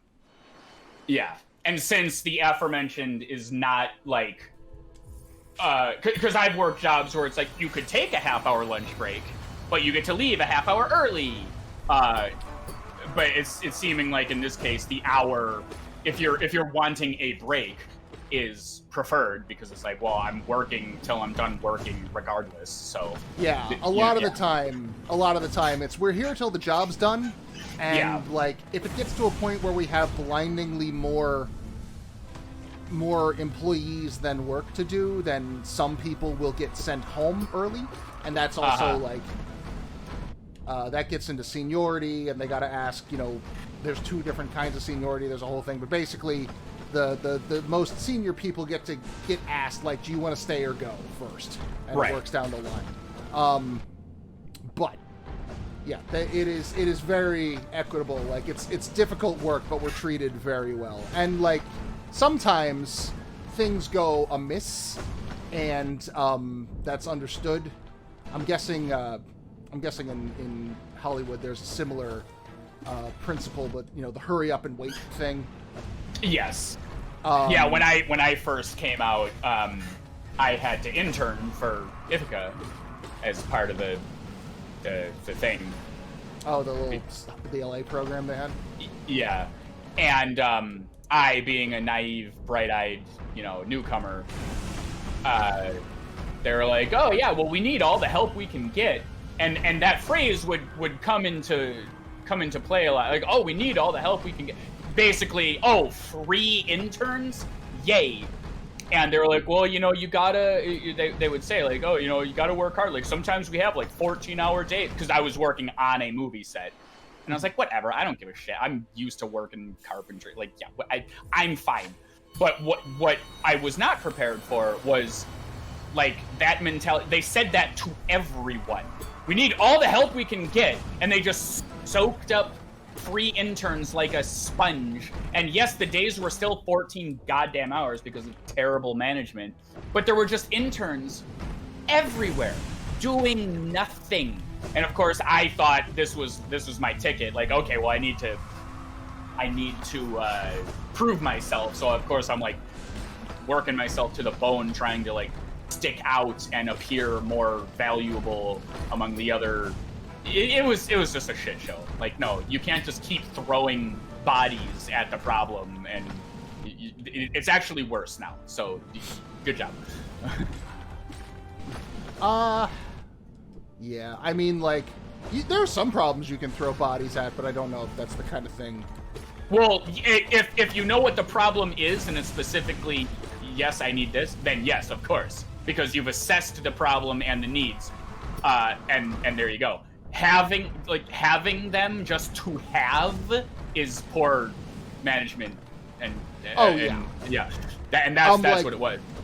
Like, for example, the very first, this was what the moment I realized, like, when I was tired of working like community jobs and favors and things. the first union gig I ever did was for the WWE. A big arena job where they're doing a big show.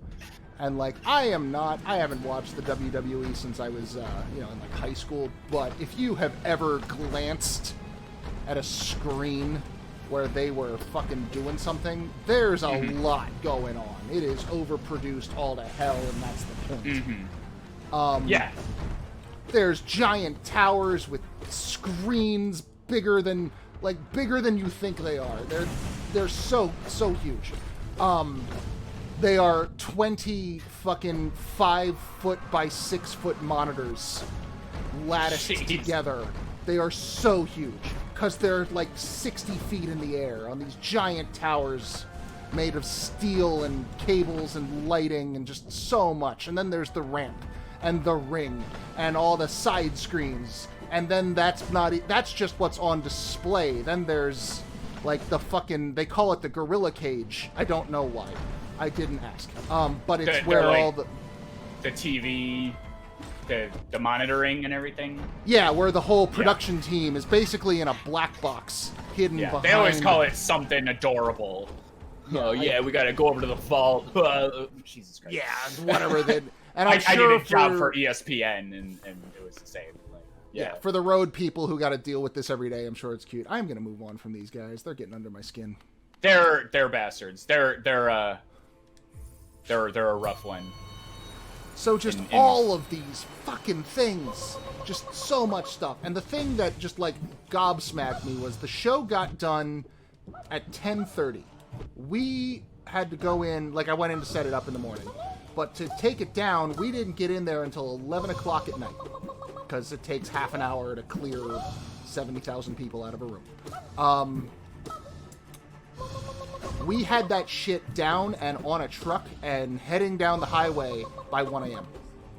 Wow. 2 hours. Well, yeah, because of the sheer manpower you had. Yeah, because that's what happens. Yeah, exactly. That's what happens when you have, like, a dozen road crew who have done this 100 times and know what they're doing, and 400 bodies. Just like a fucking team of ants. And it was phenomenal. That is a problem assessed, and the tools provided, the tools being people. Yeah. But imagine, let's just have 400 bodies in case we need, to escort some of the actors around. And, like, it's having all these things. It's not like having 400 hammers where you can just grab one as you need it. That's fine. It's a bit much, but like you've got 400 hammers now. If you've got 400 bodies and you need to go pick one, like, oh yeah, we need this really easy task done. I guess you're standing here. The 399 of you just continue to wait. I'm sorry, I really hate that hurry up and wait thing. It's such a double-edged sword because everyone loves to joke that that's what the industry is. And they all acknowledge that's what it is, while at the same time bitching at you for not working every moment of every day. It's like, you just said I get to hurry up and wait, but also I'm waiting, like you said, and it's awful. And that is what the union is for. Like, now I'm on my fucking proletariat soapbox, but yeah, we are the hurry up and wait is the result of bad management.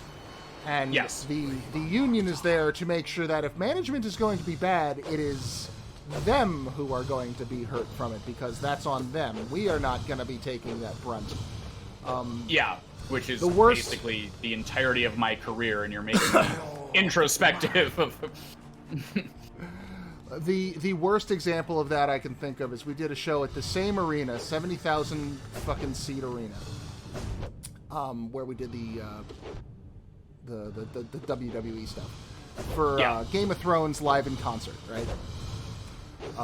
They had the London Symphonic Philharmonic Symphony Orchestra Jazz Band Choir.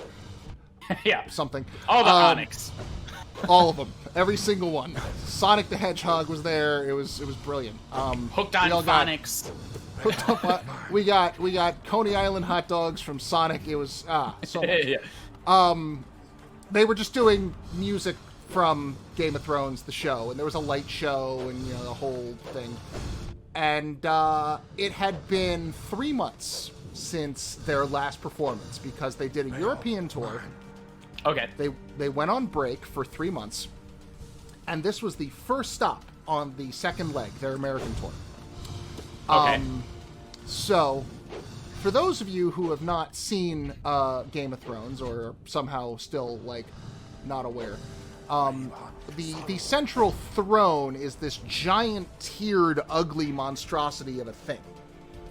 And the stage was designed in that regard. So that day, I got to work at 7 in the morning, and we started building this stage, which was this giant, tiered layer cake of a stage. It took us about 3 hours. We put it all together. And then we were told to sit. Our carpentry head said, okay, I want you to sit. You go in the stands. And this is pretty common. Like, when you finish a task, especially a big task like that, like, okay, go chill out. We'll figure out what needs to be done next. And if we need you, we'll call you up for it. And if we don't need you, then we'll send you home. Right? And the important thing to note is this sitting time is money in my pocket. Like, I am now functionally getting paid to hang out with my coworkers. We all got bored and took fucking selfies of us sitting in the Iron Throne because, of course, we did. But yeah, you got it. Like, it was there. It wasn't the same prop from the show, but it was like, you know, a really good replica. So we sit for 2 hours, and then the guy comes back and says, "Okay, go to lunch, and then come back." He's like, "Okay, cool." We go to lunch. We get our little ticket. We go to their little, you know, cafeteria. Come back. They're like, "Great, cool. We're still figuring it out. Go sit." It's worth pointing out at this point, because I realized I didn't mention, the way this typically works is the arena is like a big football field shape. And so there's the side where the stage is going to be, eventually, and then there's where the seats are going to be in front of it. Now, what they typically do is they will build all the lights and all the rigging and everything where the stage will be, then they hoist them up on chains into the air. Meanwhile, we're building the stage over where the seats are going to end up being. And then once all the lights and shit go up in the air, we then push the stage underneath it. Oh, interesting. It is several tons on many, many, many wheels and many, many casters, and it takes like. Is there a reason? Oh, I'm sorry. I'm sorry. You described. I was like, is there a reason you wouldn't just do the lights first and then? But it's because that's time wasted waiting for the lights. Yeah, to be... it's so that we can be building the stage on one side while they're building the lights, and then we lift and we push. It takes about 150 people to push this thing. It's a stage. You've seen stages. They're fucking huge. They're not usually mobile. So we are sitting this entire time knowing just that build it with wheels. God, it's on wheels. Okay. It's on locking casters. But we're sitting there fully Can aware you that, like, just start pushing. I don't know. It's the best we can come up with. But so we are sitting there like fully aware of why we're being held. Like, we haven't pushed the stage yet. Usually we push this shit at like noon, and then whoever of us are going to lunch go to lunch, and whoever are not going to lunch go home. Something has gone awry, so we're fully aware that, you know, what the delay is and why. And we're just sitting there like, oh, this is going to be a good paycheck. Oh, don't heal. You got swords coming at you. But anyway, we come back from lunch. We sit for 2 hours. We're told to go help electrics with something because they're putting together like this big steel thing. And then we sit for 3 more hours. We go to dinner. And it's like, what the fuck is going on at this point? I've been sitting for 6 hours. Because there comes a time when eventually, like, yeah, I'm getting paid, but... Yeah, I got shit I could be doing. So what happened was, recall, this was their first time back, and their previous tour had been in Europe. All of their power was 50 watts? 110 or 220, whichever one the industrial standard is in Europe. Yeah. Not the... And they didn't have any converters. Like, they just... lost them or forgot to pack them. So we got to get these lights working, but nobody has, like, we cannot power the damn lights. So we're sitting there literally waiting for some guy who's going around checking, like, factories and industrial storages and just all sort, like, where can I find power converters? Oh, man. Yeah, the reason I gleefully interjected that it's sort of... I can sort of pretend I know what I'm talking about, because the reason European broadcasts are at 25 frames a second versus the American 24 frames a second is because of the voltages in Europe are 50 rather than the 60 or whatever. 50 is the number. Europe figured it out. They opted to change the standard voltage rather than in America, where they opted to change the frame rate to the stupid 23.976 garbage to keep the... And this was all to keep broadcast television, which has been dead for 1,000 years. Yeah, it was all... Yeah. That is still fascinating to me. Yeah. Like, all of these changes we're still dealing with, even though the thing doesn't really exist anymore. I remember Markoth being a dick. Oh, there he goes.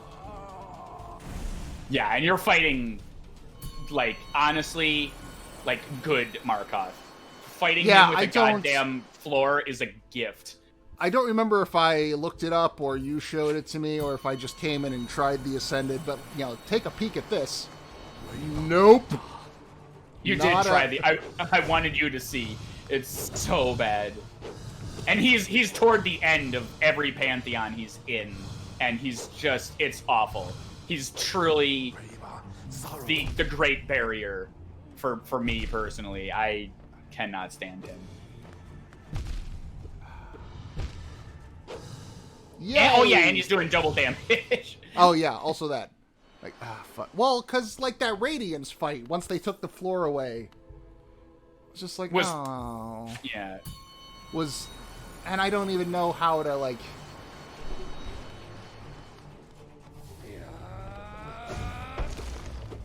I don't even know how to fucking... At least the Radiance fight, everything was in straight lines, right? In Markoth, everything, like, the flowers are in circles, which now... Yeah, and, like, you gotta get near him, but and you can't rest anywhere, because once you're near him, then, oh, lo and behold, ironically, he's near you now. And, you know, this is a problem, because he'll hit you. It's awful. He'll take all the health. Like, I don't even know how to beat him without getting hit one time. I did Elder Hugh, but... Or who? Ah. He's stupid. I don't like him. Elder Who.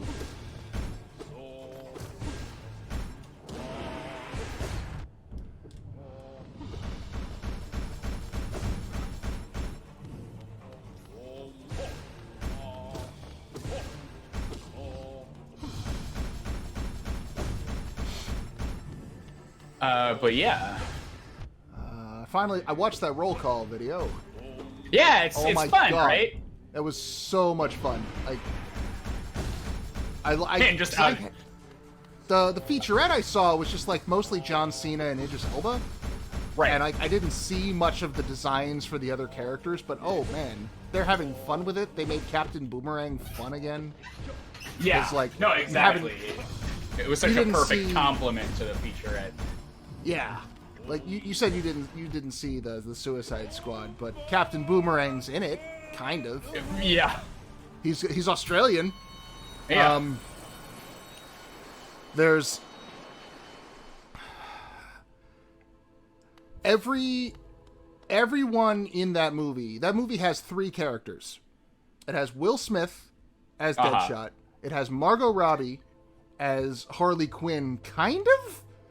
And then it has 8 grizzled, angry white guys. Right. And they are all the same. Including Katana and the witch. I forget the... Enchantress. And, yeah. Katana... So and it seemed like such a waste of Viola Davis, too. Oh, God, Amanda Waller is one of the greatest. Is one of the greatest DC, we'll call it villains ever. She certainly isn't a good. She's not good. Yeah. She's complicated.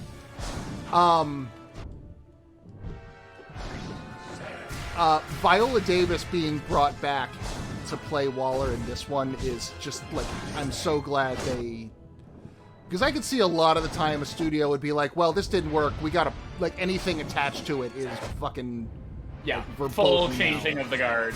And I'm glad that they, like, had the sense to be like, no, she was good. We didn't do right by her. Keep her.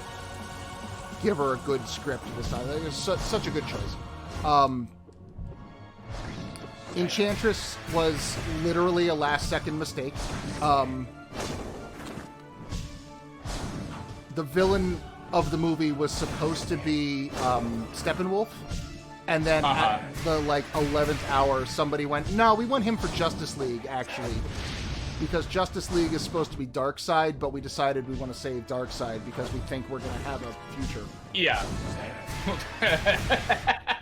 Yep, and that's what I'm talking about. It's marketability first.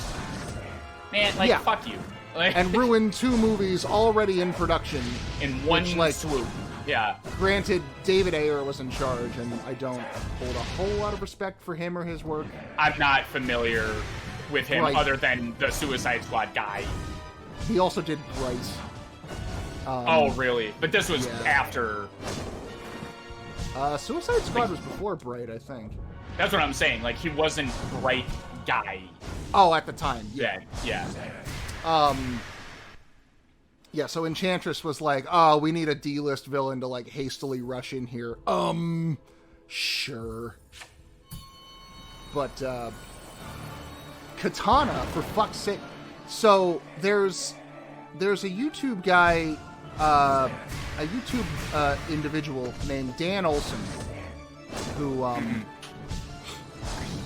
if you're not familiar with already, I think you might enjoy their work. They're very,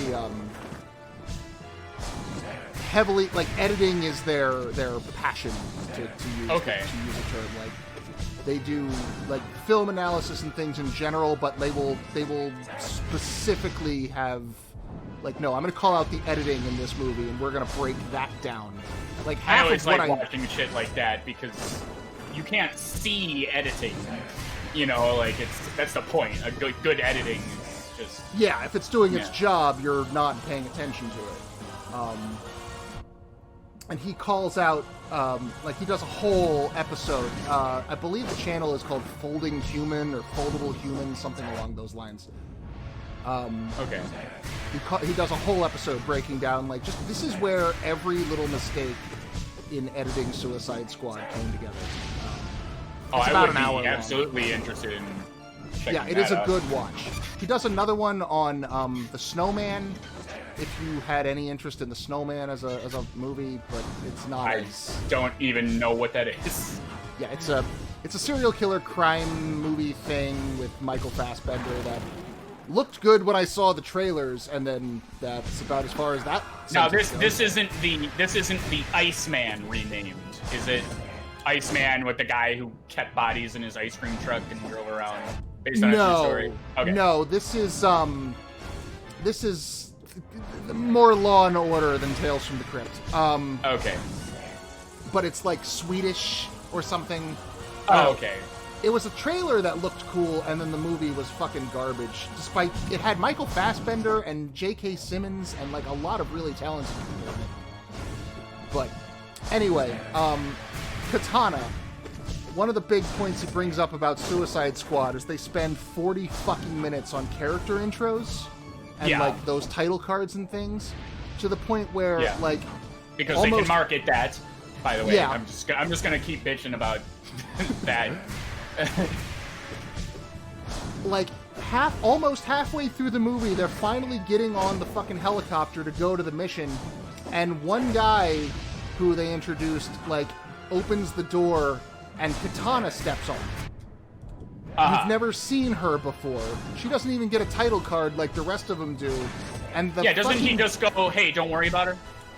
Well, he does a whole... He's got this, like, paragraph-long, clumsy-as-fuck introduction. I'm paraphrasing here, but it's... I swear to God, I'm not making it sound bad. Like, this is as goofy as it actually sounds. Like, this is Katana. She's got my back. I wouldn't recommend getting killed by her, as her sword steals the lives of its or steals the souls of its victims. Like, he just flat out says all that in a line. Yeah. And I'm like, that's not how you introduce a character. I remember this discourse a little bit, yeah. Oh yeah, hey, this is Katana. She's sweet. Okay, let's go. But he just, breaks down her whole thing, but he doesn't even do it, like, eloquently. He does it like a fifth grade book report from a kid who didn't read the book and isn't confident in what he typed. Like, it's so fucking sloppy. That paints a picture for sure. Oh, man. Yeah, because I worked on, not the trailer for Suicide Squad, but the studio I was at the time had this dumpy little contract with FX, the TV station. Oh, yeah. Are they still a thing? Who the fuck knows? I don't know. They're owned... FX is Fox, but Fox is Hulu, but Disney is Hulu. I don't even... I don't know, man. Someone is somebody. Right. And then around that time, they released FXX, which... whatever. Okay. But the contract was... They bought up a bunch of syndication rights to popular movies at the time, and they would like pair it with some themed thing, like American Horror Story season 6, followed by a special Suicide Squad thing. So we would cut those trailers, like, for FX, and it was such garbage because we were only given the trailer, not the audio stems from the trailer, not the shots from the trailer. Like, here's the trailer with all the wipe transitions and everything in there. Yeah, cut something out of that. Good luck, you assholes. Wow. And we had... Yeah, oh my god. And it was... And they could have given us the shit. They just were idiots and didn't. But Suicide Squad was one of those things. So I got very intimately aware of what were the marketable shots and what wasn't, and this, that, and the other thing. And like, they would give us unusable crap too. It was like, here's one 60-second made-for-TV thing, but you can't have any sexy Harley in it, even though that's 90% of the trailer. You can't use the song that's baked into the goddamn, like the Bohemian Rhapsody. Can't use that. So, and since these aren't split audio tracks, you can't just remove that and still have the dialogue. So you can only cut around just dialogue scenes. And you can't have any guns facing the audience. So, yeah. Oh, because of like some kind of TV standard or something? Exactly. I could imagine for like, Ma and Pa sitting home with the kids watching fucking... What the hell is on FX anymore? Sunny in Philadelphia. Yeah, watching Sunny in Philadelphia. And then a commercial comes on and a gun is pointing at their face. That would probably, make for not a happy Sunday afternoon. Yeah, but they're still going to show the movie, which is fucking stupid. But, okay. I guess playing devil's advocate, like, their thinking being, like, if you choose to sit down and watch the movie, you are taking that risk willingly, as opposed to a commercial that could come on when you're doing something else. So unless you're idly flipping through the channels and happen on the movie at that exact spot, would be the only way that would be a problem. But right. Still, it's like oddly specific rules. Yeah. A very violent, not very good movie. All right, Mick, what do you got for this guy? Because I got to get the for Uwu. Umu. For Uwu, or whatever the hell you were talking about. So, because doesn't Quirrell show up during this fight and do something to make it That's possible? why there's strategically placed explodey boobs floating up. So you get to wait for them. So that's cool. Happier when it was Quirrell doing it, because I like him as a character. So, yeah, the reason this fight sucks is, I mean, it's not that bad. You have to hit the jellyfish into him because they explode, as you're intimately aware, because you lost 4 trillion health to them in the main game. But the hitbox on these guys, they go from, like, 8-bit to 600,000-bit. Like, they're so fucking precise, and the goddamn... like that shit, like the angle is oh no, we caught a hair that you dropped on this platform, I guess. It's just so fucking annoying. Yes, that's what I was gonna say. You hit it to the left, but it caught on the right because it just decided right then that the hitbox of the platform matters. You see what I'm saying?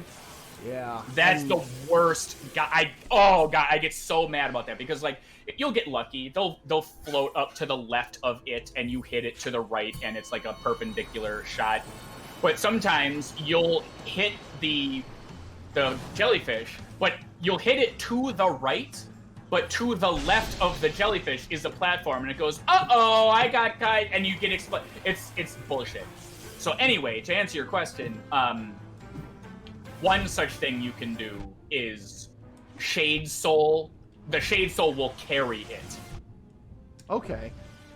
I don't have any soul at the start of the fight, so I still gotta make that happen first. I can show you. I have to equip your charms to do, like, a comparable kind of a thing. Okay, well, we can go to the bench after I die, because that looks like it's coming. But now I've got enough I can fire off a shot, so let's try. And of course, there's no jellyfish now. Yeah. So I know you've got Shades. Oh, wait, I gotta remember Nail Master. All right. Alright, so back to the... If we would like to attempt a screen share thing. Yeah, let me go... Let's watch Dagron take a crack at it. Let me get... First, I'm gonna get to the bench, just because... Yeah, let me see if I don't can, need to like... worry about it, but... Oh, I can equip my... Going back over to the computer now. How do I... Okay, so I do this. We'll have to share your screen. Blah, blah, blah. General, links, Steam. All right, so let me clear off my desktop. Yeah, I don't think there's anything incriminating. What are you sharing through? Discord. So you should be able to...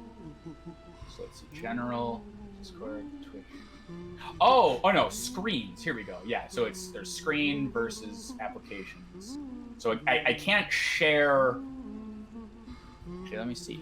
Let me take a look. No, okay, that's. You should be able to share the program. Yeah. The problem is I have to tab out of Hollow Knight to do it, and then it no longer is a thing. Yeah. So do I need to go to options? Yeah, video full screen. Yeah, put it back into windowed mode, and then you'll be able to. Yep. There we go. Hollow Knight. Hollow Knight changed. Streaming channel resolution 720 30. Cool. See if you've got live watch stream. Okay. All right. And then we're gonna.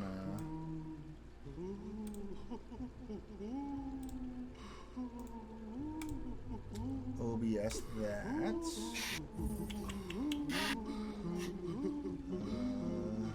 Discord. All right. So I'm gonna watch your stream of me. So now I can switch back and forth between my Hollow Knight and your Hollow Knight. We got that double Hollow Knight action going on. All right. Nice. So wait, where is this game? Doesn't start a cult. I don't know why this game could start a cult. All right, and we are good. Okay, you've got me up. Yep. Awesome. All right, yeah. All I remember is Sharp Shadow. Also, where the hell is? Oh, I do need to shut Celebra up on my end though, because she is starting to just wear. Ah, there we go.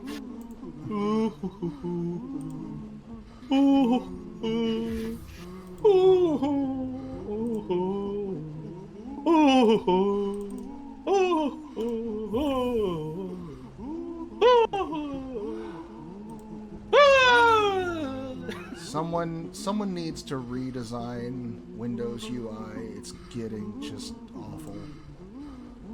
I think it's better than it was. But they're trying to like infantilize it in some ways, where I'm used to hitting things like settings, and then it's like stuff you would like to change, and I'm like, okay, you know what I mean? Yeah, like for me, it's the fact that I just wanted to turn down the volume on my end, on my program, and that required like going through 4 different windows. Yeah. Okay. So we've got Sharp Shadow, we've got Unbreakable Strength.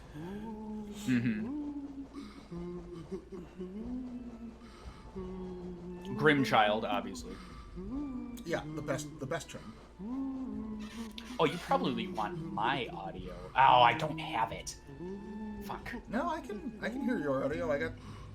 Oh, well, okay. I can't because it was set to desktop phones, but it's still sending a thing, so that's good. Yeah. Here, okay, good. hop out of here for a second. Let's just confirm. What's going on? Back out of your charms. I just want to swing your nail a couple of times, just so I can. Yeah, I got your audio. That's Oh, good. okay, cool. Yeah, I don't need it. So, perfect. All right, so I have That's- these two. What did you have equipped? What did I have equipped? I had Unbreakable Strength, I had Shaman Stone, I had Mark of Pride, and that's it. Sharp Shadow. Yeah, okay. Cool. So, the thing about Uwu. Sharp Shadow could probably go. It's useful just for getting a little extra damage in some places. On this particular boss, yeah.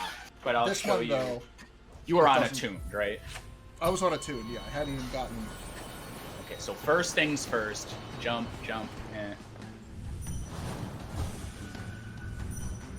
I okay. did not think about that. Oh, God. See, So this now we is, just kind of wait. Oh, Sharp Shadow. Oh my god, I'm not used to the extended length of the dash. And it's Oh, that's faster, it. too. Yeah, okay, that's I fine. didn't know that.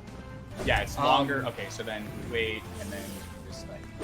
Oh, yeah, and then that happens. And then that happens. They blow you up. Okay, so that was these fucking platforms.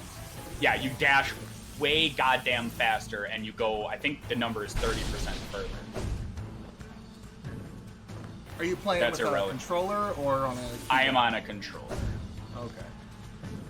I read somewhere that Jesus Christ. So I was testing something.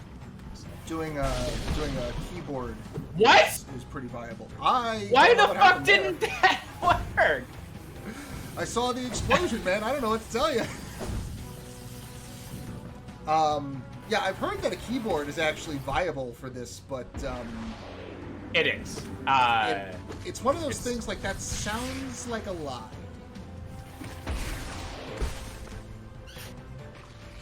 So that was Wow. actually a very terrible example because I got. Don't ever abyss shriek those things. I wanted to show you the shade soul. Let me try ascended. Yeah, run that. Okay. Because that So this might is- be. Yeah, this is a Kind of slightly balanced different out by arena. the fact that Umu has no health. Like, you hit him what, twice? See, I fucked up here. I'm just gonna. I missed my jump. So. Oh, I was gonna say at the beginning of this too. I have like, I think I get my power from the sun or some like, some eclipse gamer god or something. The point being that some days I'm just trash. Like I go through like an oscillating sine wave of skill. And today I noticed when I was playing before stream started, I was like, I couldn't even beat the first fucking boss on one of the things. Granted, it was all bindings, but it was still like, I'm better than this. My equivalent of that is I will tend to go into these cycles where I will try a thing for 1,000 out. What the fuck? Yeah, did it again. He's doing his attack. Oh, the jiggle cancels out the explosion. I guess. I have not seen this very often. Okay, see, you see that right there. It was a clear shot to him, but it just caught the...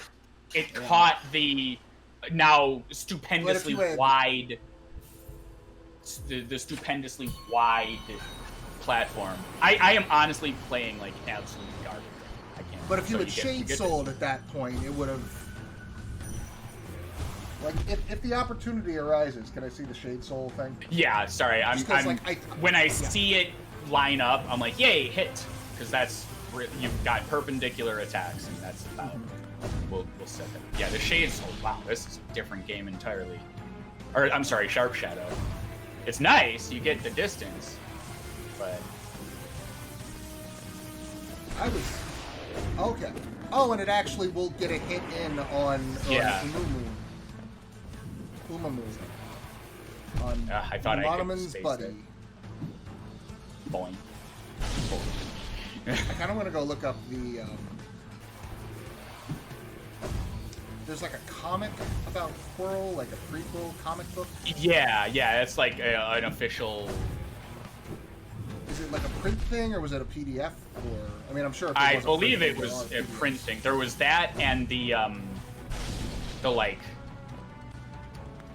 anthology of Hollow Knight, which was very cleverly written from the perspective of a character from Hallownest. I like when they do that. That's cute. Yeah. You remember Myst back in the day? Yes. Myst, the seminal PC adventure point-and-click or puzzler game. I had a strategy guide for Myst that was written by a third-party company, and it was completely like just not at all in line with the story that the game was trying to tell and would tell in later games and the books and things.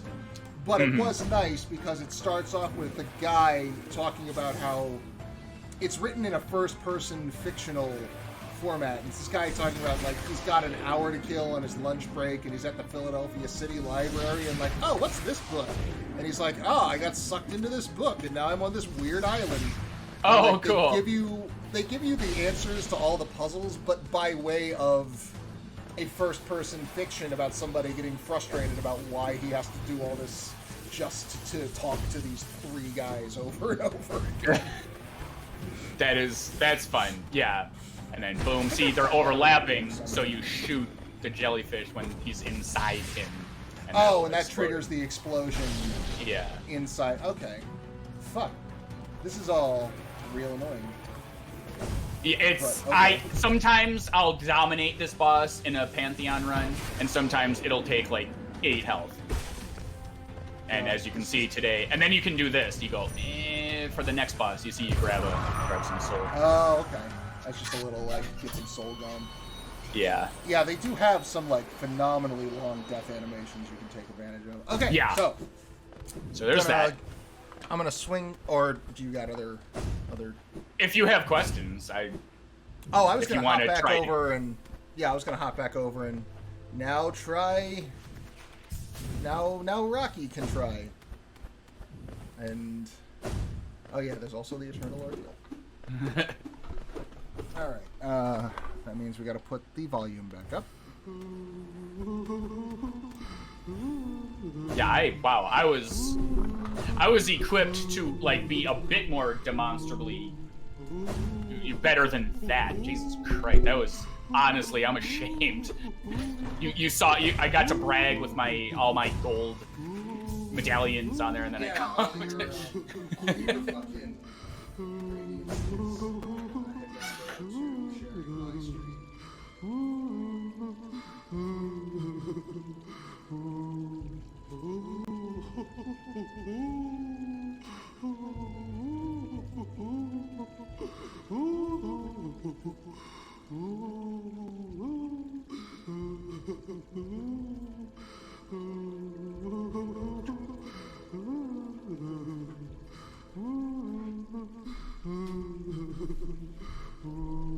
stream back up?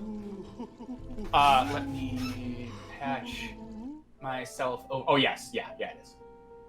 Watch stream. And then my controller. That is the most annoying thing. The fact that I need two PSN accounts in order to make it work this way. Wait, what? With the program. So this PS4, the remote play program I use, it needs two PSN accounts. Because you need the one to be active and connected to the program to be transmitting, and then you need the one that's doing whatever is being transmitted. It's really obnoxious and badly designed. Wow. Yeah. Okay. In more ways than just all the fun technical ones. Yeah, this is the Sans capture card maneuver that requires this, right? Yeah. Okay. Not an OBS thing, but the Bluetooth. No, this is okay. This is a me working around hardware I don't have, and I'm going to be correcting. But if I'm going to be moving, I don't want to be like buying stuff, and I'm just going to tough it out until I can get to the part where. Damn it! I got a hit. I got one hit. Fucking glorious.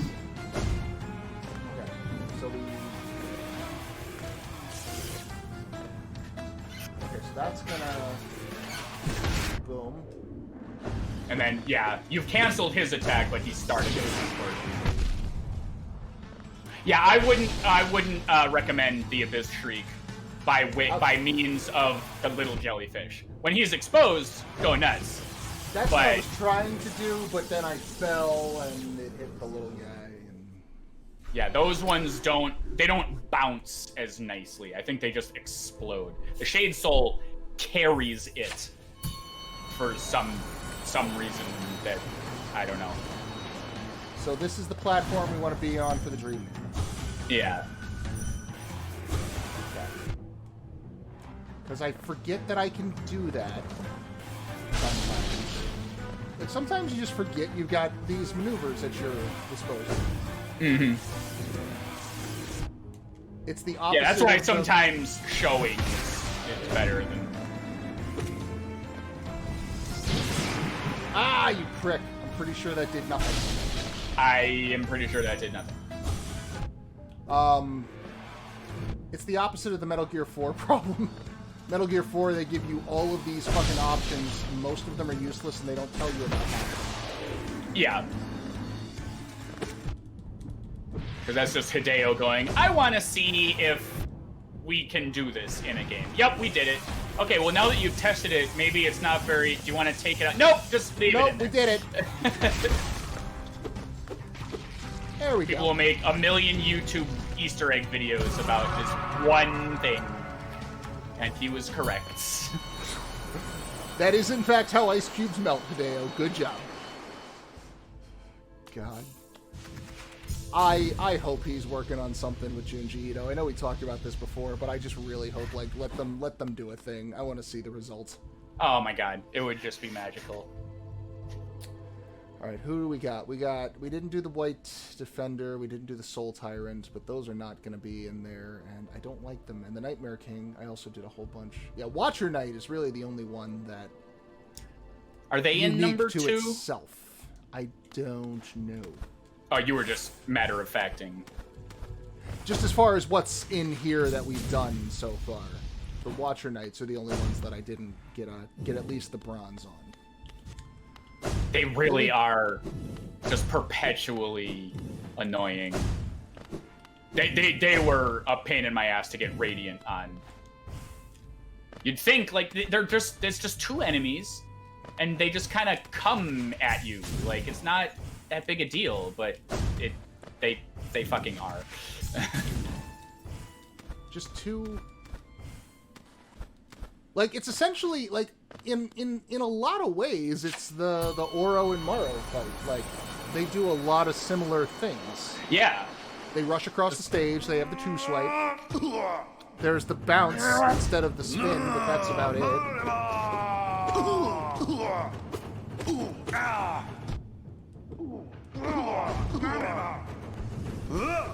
I'm gonna do this as just a little break. Let's see how far we can get here. So I've heard there is a cheese maneuver you can do with this, where if you don't, these two guys here. Yeah. I've got to remix the order. I'll be right back. I can hear him singing the song now. It's good audio now. The muted pause menu showed.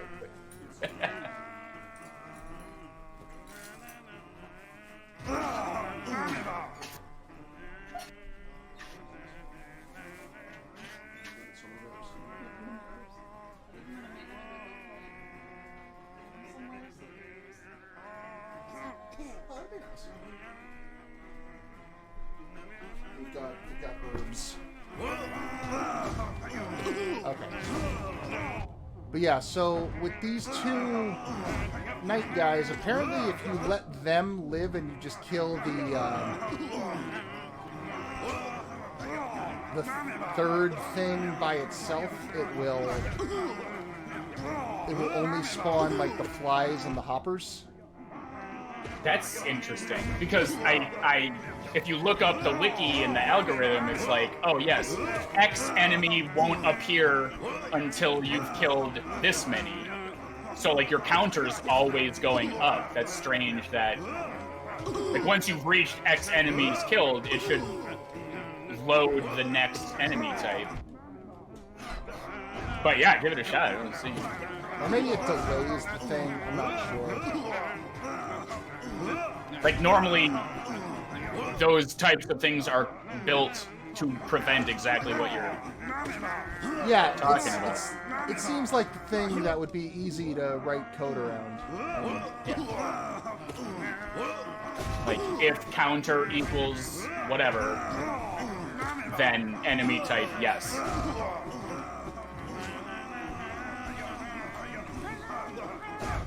God, I love that it's the song. And then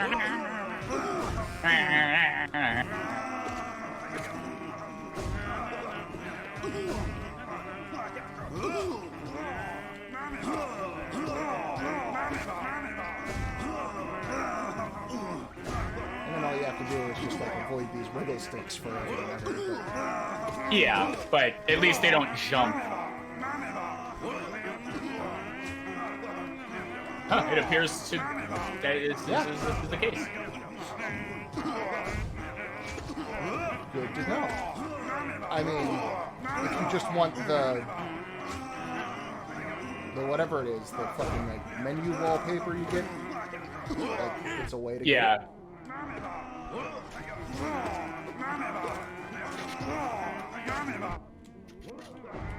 Because yeah, it gets really hard really fast. Yeah, I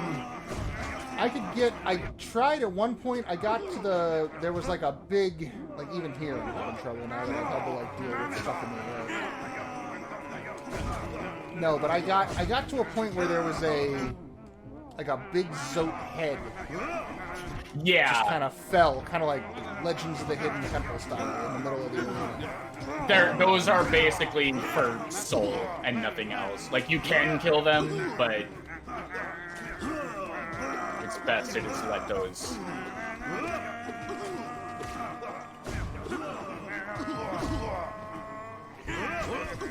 Oh, this is an entirely different tadpole now.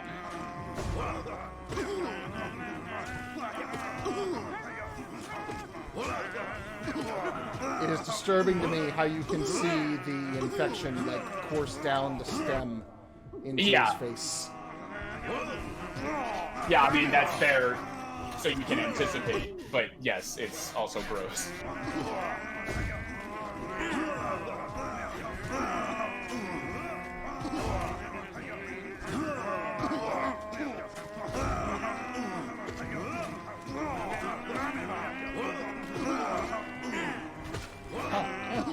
This is a lot easier than last time. It feels a little cheap, but like honestly, this is a silly thing. Yeah. Yeah, and you can always go back and challenge yourself to do it anyway. But for people like you and me, the challenge is, oh, I want to, like, get the goodies. Is there a way to get the goodies? Then I'll do it this way. And then you can also just still fuck it up, and now it's back to normal, because I accidentally killed one of the two. Oh my god, there's just all the enemy types now. It's like, okay, you had your fun. We see what you did there. Now the real thing. Alright. I think we're going to go try Pantheon 2, now that we've had at least a taste of everything. See what we can do.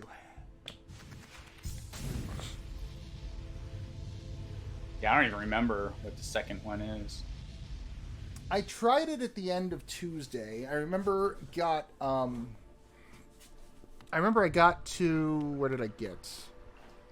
I beat the Soul Master. I think I got taken out by what was after the Soul Master. I don't remember what that was. It was probably Markov, I think. Might have been.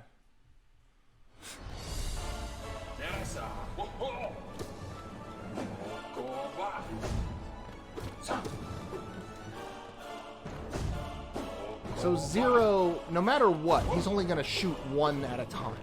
Yes. Like, even when he gets 4. Yes, it's just the frequency will change. And the speed.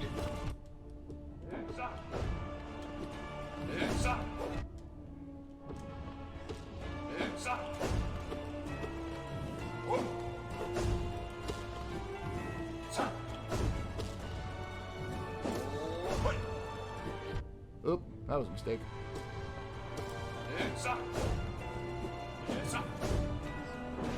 Oh no.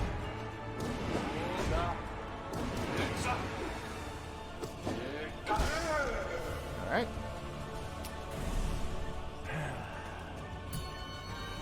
And you gotta get at least,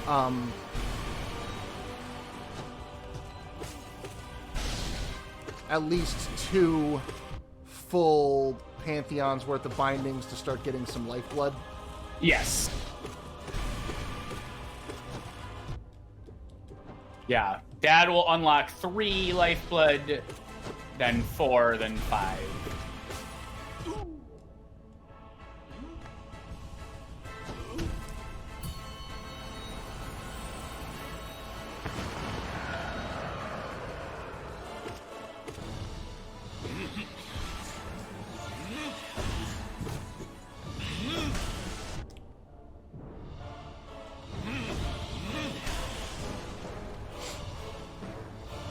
Do your little... There we go. Do that. All that. All of that. All your little glidey move. And fishes. Yeah. Do fish. Just all bosses do fishes.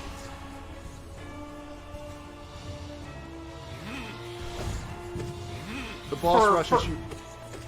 I was just gonna say, for basically this entire time, I've been trying to do Radiant Markov. And failing. I hate him so much.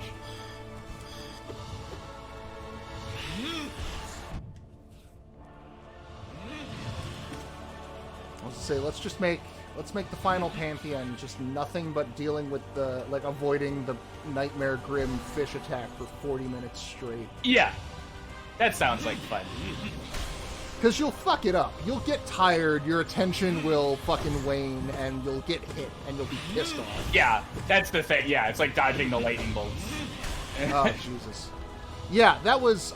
Which I did do! It's not in remake.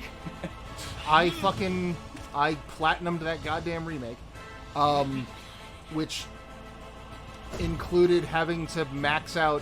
We're talking about Final Fantasy X, for those not paying attention, who didn't know. To platinum the remake, you have to max out everybody's sphere grid. Oh god, yeah, see, young me, PS2 me thought, like, oh, that could be something to try if I can, but no, I wasn't gonna do that. Yeah, PS2 me never did it. PS3 me went, okay, obviously there has to be a trick that makes this possible, and there is. It avoids exploiting the cactars and making a specific armor that turns damage into experience and doing that for hours. Yeah. All the Final Fantasy games like turn into that. I was streaming that game, and these people show this one particular guy is like, oh yeah, well, when I did it, yeah, like, oh, are you farming for this? I'm like, what are you talking about? It's like, oh yeah, well, it's for this other thing, this obscure thing that only I know about. It sucks because like you gotta farm this thing forever. Oh yeah, you're right near there. Are you gonna go farm that thing forever? I'm like, no, what? Stop. You're choosing to engage in this. That's not the fun part, but they put a trophy on it, so of course I fucking did it. No, I was gonna say the earlier. Oh, it was the Obobles. That's what killed me last time. Oh, okay, 1, yeah. 2, 3, 4. 1, 2, 3, 4, 5, 6, 7, 8.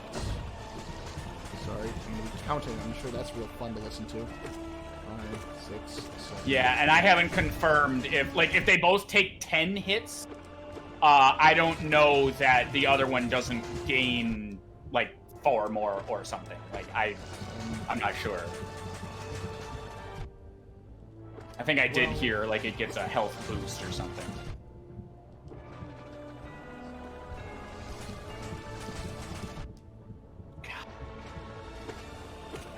12, 14, 15, 16. It looks like 16 is the answer. Okay, so but now you've got to deal with him entirely. See, like that's what I'm saying. Like you might have turned him into 20. Sure. But I haven't confirmed. Pantheon of the Artist. Ooh, I suspect I know who the final boss is, and that's kind of cool. I mean, it's the creative director of the game. Yeah, exactly. I fight Team Cherry.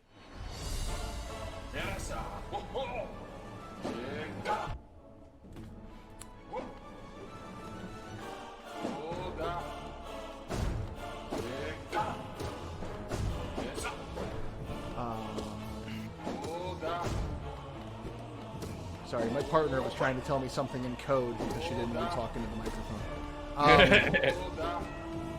It's a super secret that only... What do you want for dinner? Yes, exactly. Do we need milk? Yes, yes, we need milk. Yeah, you always... Of course you need milk. You always need to be shopping. Always. That's what they don't tell you about being an adult. They say, oh, you get to stay up late and you get to watch movies and whatever you want. Like, no, actually, you'll just be in pain all the time and you will always be grocery shopping. That's what being an adult is. You literally can never go out and just go out to do a thing. You always have to be like, okay, what do I need to pick up on the way home? Yeah, you have to maximize all of your tasks. Because, yeah. But at the same time, efficiency and optimization like that is a handy skill to have, but we're still going to yell at you for playing video games when you're not an adult. You can play video games all you want when you're an adult. Isn't that great? But you'll be shopping. That's how that works. You're not even that scary anymore. Remember the first time we met? The pain you caused me, sir. I think that was my first, like, real with big... your like, no health and your delayed inputs and your... Look how far we've come. Like, there have been a couple of times during this playthrough where I've been a little embarrassed. Like, I got more, like, fucking aggravated about that than I should have. It's just a game. Like, I feel like I, acted like a child in a couple of points. And this, I think, was the first one. And now, fuck you. See, now I've figured out this whole center thing you were trying to tell me. Yeah. I'm like, it's like a big wheel. You just... And you were like, what? No! It doesn't work. He's being mean. He's picking on me and stealing my lunch money. And now I just have to wait patiently during your 2 trillion fucking teleports. Yeah, a lot of these bosses, you can just let them come to you. And a lot of your problems will be solved.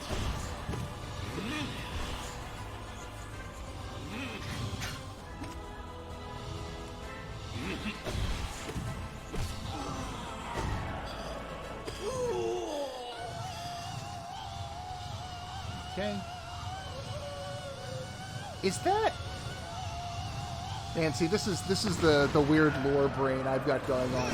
His little warble noise he was just making sounds a little like Gorb. I wonder if there's a connection there. Yeah, I don't know, because Gorb is a player-created character who not a ton is known about. For my money, I think Gorb is like a messenger. They keep describing Gorb as like a god, and he'll tell you to ascend and all these things. But I think he takes you to the place to ascend.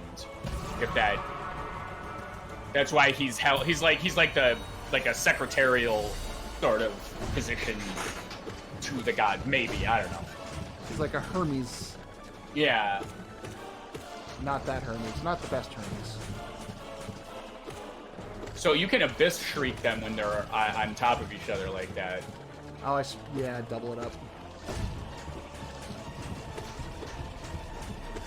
Because yeah, you're at the stage now where you're getting much better at using your sword. And then you get all this soul.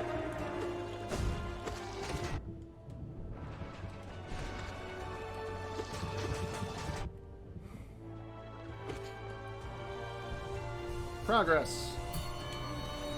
Nice. Yeah, you only. And then Markov kills me. Oh, all right. And then this. It's the mantises. This is such a nice break of a fight. I know. It's so smooth really and easy going. Plus those sexy mantises. Am I right?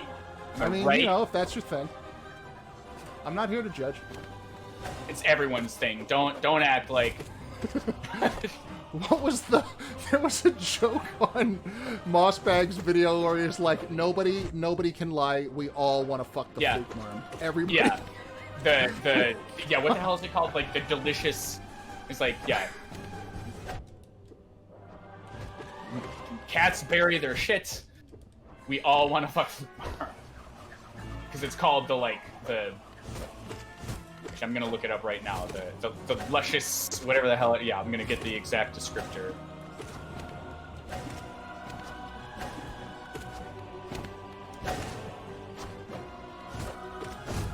Alluring, I think, is the word. Alluring god of motherhood. Yeah. If there is one fucking enemy design in this game that makes me physically ill, it's gonna be the flukes. Right. God, they're fucking gross. Yeah, everything about them is just not okay. Okay, yeah. So here would be the lifeblood. If I were cool enough. Oh, also, I'm pretty sure Gorb. I'd have to look at him again, but I think Gorb's shell is reminiscent of the Godseekers here. I don't know. If that is covered. Yeah, there is a visual similarity, but also the Godseekers are wearing fancy headdresses and wrapped up, and we don't really see their bodies. But there's also a theory, oh, maybe they're trying to look like Gorb or a Gorb-like creature because of the godly features that he has. At which point I further say, oh yeah, well maybe Gorb, is like the Hermes secretarial kind of thing to the gods. Yes, there you go. So if you had lifeblood, it would be gone. It's all gone now. Yeah, let him come to you. Just he'll do that. He'll at the last second bounce, but when I finally beat him on Radiant, it was less of a chase and more of a. Yeah, I'm playing fucking Phantom Ganon against him. So here's one where having Sharp Shadow is kind of like the whole fight for me, or at least it was. Yeah, when I did but just before. hide. Yeah, hide there, and then hit him. Oh yeah, I guess I should be taking advantage of that too. when he stands up, that's when he runs. If he's not, yeah, and then he runs at you. Runs. Oh, but he does ride up that wall when he Yeah. runs. So then switch. Okay, so I don't need Sharp Shadow here. I could probably... And Oh, but they'll this find you. happens. They are actually incredibly precise with those. Those not so much, but the drop from the ceiling can target you.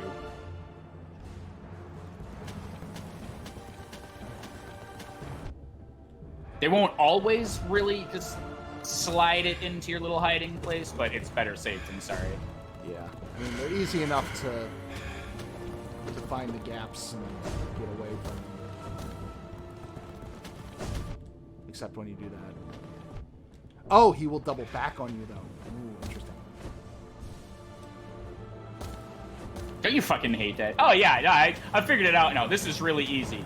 Gets hit twice.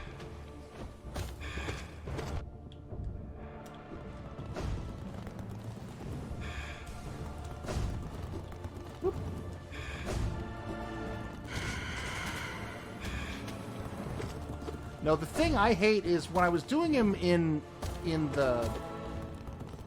on the statue, I tried hiding in that corner from his standing spit rain, and he hit me once.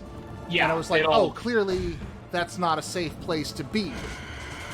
Oh, of course, yeah. You'll stumble upon the one exception to the rule. Yeah, thinking that is the rule. Yeah, I swear to God, when I'm streaming or anything, that is my curse. People will be like, oh yeah, Sean, do this, and then I'll do it, and the unthinkable will happen, and then I'll, like... Now my brain is convinced, like, don't do that again, because that's how conditioning works. And then, yeah, I'll have then taken the answer off the plate because I'm thinking I'm doing it wrong, or it's wrong, or something. Yeah, for hours until, oh, I could have been doing this the whole time.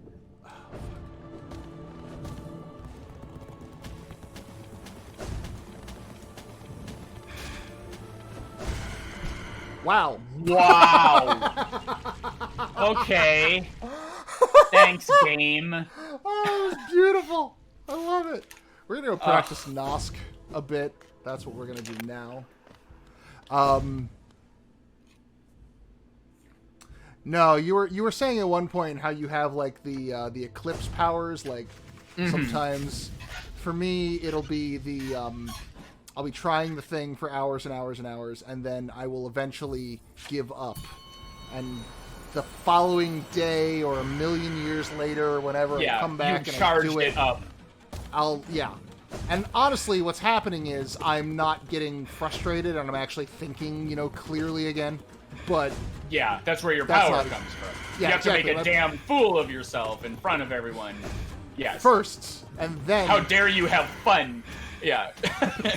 Because two very fucking specific instances I can think of that happening were, you brought up the lightning dodging in Final Fantasy X. For me, it was getting that stupid Chocobo race down to 0 seconds. He did okay on that one, but I totally get... Yeah, no, it's... I just kind of had a zen moment on that one. I could figure out... Like you had to... It was like driving an old stick shift from the 60s that only kind of works when you do this to it and you jiggle it that way. Like, you had to account for the shitty handling of the Chocobo, and I don't know, I just kind of went there. But yes, no, that is awful. That one took me hours and hours and hours, and yeah, I came back the next day, first try. I did it. Right. Fucking, yeah. And in fact, I did it twice because I told a friend of mine who you've met. I don't want to say his name on air because I don't know, feel weird about that. But buddy of mine from high school. He played the drums and tennis. I don't know if you recall this individual. Yes, I remember the drums. He played them very loudly for me. He was I remember one day we were in high school, and I was telling him at lunch about how I finally fucking did it, and he went, "Really?" And he handed me the next day, he brought in his memory card. Oh, and it was man. like, "Can you do it for me?" I was like, "Sure." And the other epiphany, like, chill the fuck out moment was God of War, the first one, on God mode. At the very end, fighting off all of the little demon Kratoses who are trying to kill your family. I looked up and Nosk just slammed in you. Yeah. That one... I know. That was... I had to, like, invent a play style for that boss battle. I remember. Like, yeah. In fact, the thing that... There were a lot of things that disappointed me about 3 in a lot of ways, but it was still fun, but there was definitely flaws. But one of them being, like, I don't think I ever had that moment in 3. Like, there was Theseus in 2. There was all the Kratos demons in 1. Nothing in 3 really stood out. Maybe the labyrinth, but not really. You mean the boxes? Yeah. Just the boxes where you fight hordes of enemies? No, I remember you and I had a quasi-argument about this game where at the time you seemed to like it a lot more than you're saying now. And I was like, oh my god, no, this game was supposed to change my life. It was gonna follow up that epic ending to 2. This was great. Oh my god, the fucking labyrinth. The labyrinth of myth after the amazing Temple of Atlas in the first game. This is gonna blow my mind into a million pieces. Once again, the perfect marriage between fighting and puzzles in one of my favorite franchises of all time. Oh no, here's just a series of cubes that you fight in. Like, wow, that's what you got for me, Adolis or Daedalus. Daedalus. Yeah. Malcolm McDowell. Yeah, no, I remember being very on the hype train for that game when it came out, and it I tried playing it again recently for a trophy thing because they made like the PS4 version. Mm-hmm. I was like, oh, I can replay it, and like time has not done that game favors. Yeah, it's interesting too because when I replayed it again, I was like, oh, this isn't as bad as I was dunking on it. It gave me what I wanted to the fun battles and the stabbing. And... Yeah, I just remember a lot of it was a lot of the story stuff, a lot of the characterization, because like I remember in 1, like you can fucking feel for Kratos in 1. Right. You can relate to him and you can understand him. By the end of 3, like, dude, you're just like throwing a temper tantrum for kind of no reason. Like, people are handing you shit and you kill them anyway. the way they had to wrap it up was a little... And it was also, I think a lot of that came from, and it was like you were saying just a minute ago, like the ending of 2, like, oh man, the Titans are climbing Mount Olympus. How do we what do we do? Oh shit, that's the end of a game. Yeah. You start off 3 at what should be the end of a game. Fuck. Drop him down a hole.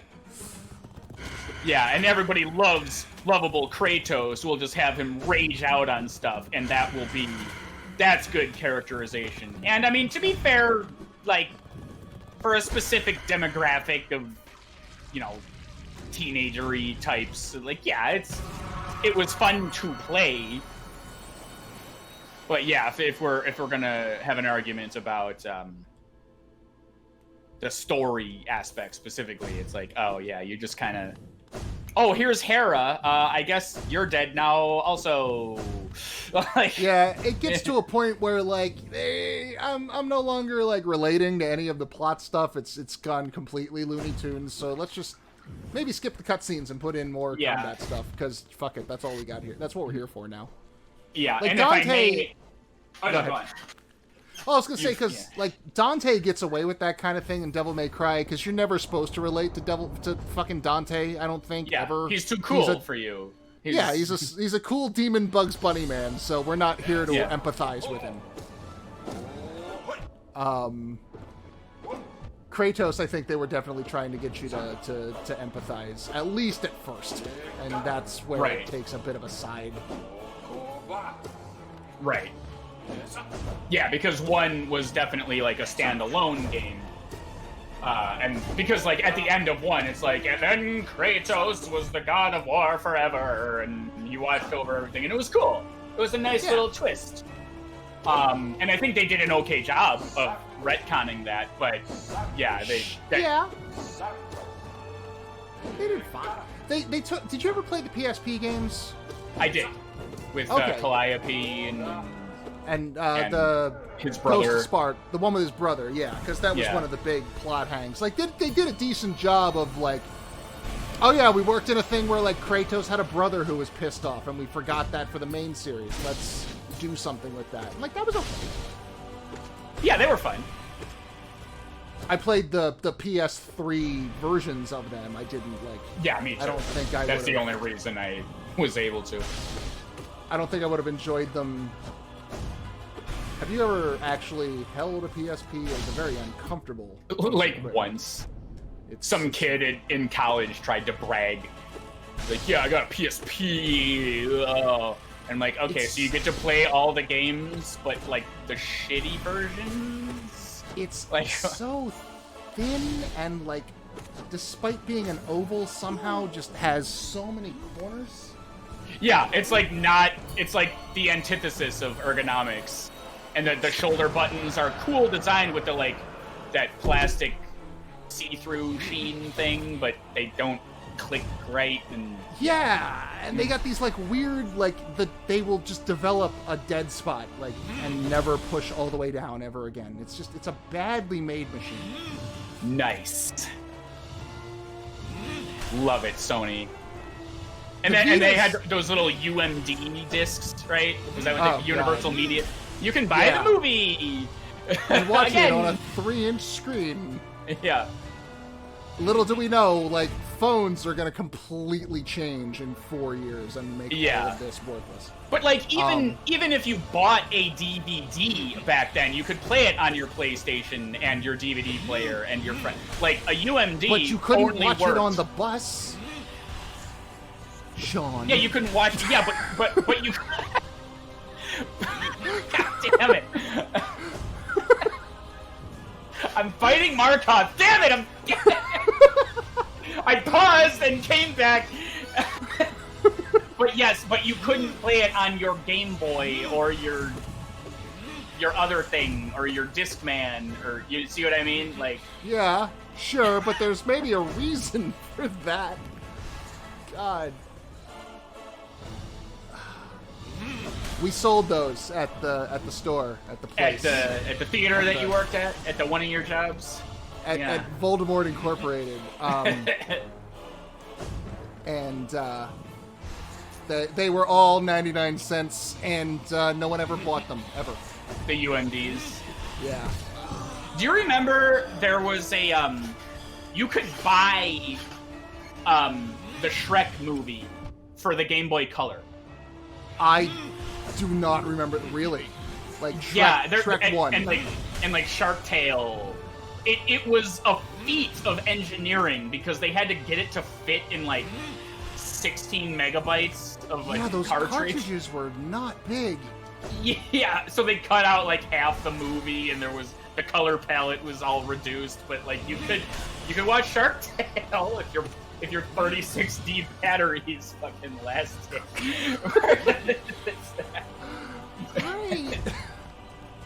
I fucking, oh my god, that, I gotta look that up now. Yeah, you could probably see some playback of, I think it was a DreamWorks thing. Like they had, like, watch DreamWorks movies. Like buy the DreamWorks movie that you probably already like and enjoy.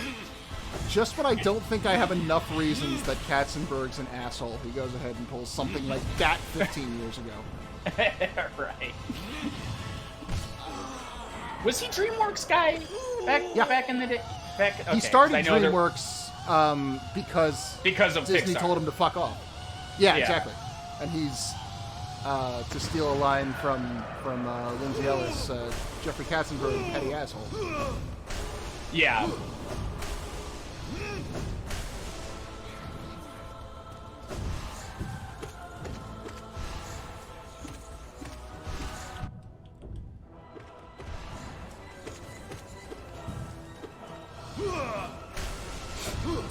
For those unaware, Jeffrey Katzenberg is the reason behind every Disney movie from your childhood that you like, but only accidentally.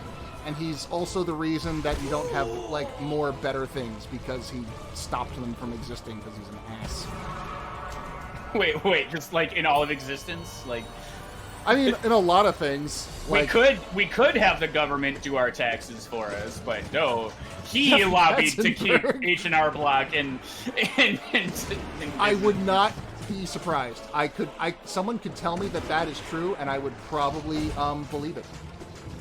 No, like, he spent like a good chunk of his career preventing Treasure Planet from being a thing.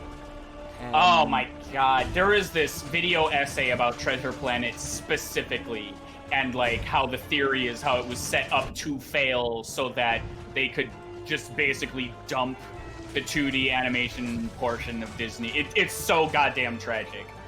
Yeah, and that's a lot of that is Katzenberg's fault. Jesus. Wow, fuck him, because that movie is a goddamn masterpiece. I agree. Also, Princess and the Frog, he had some similar,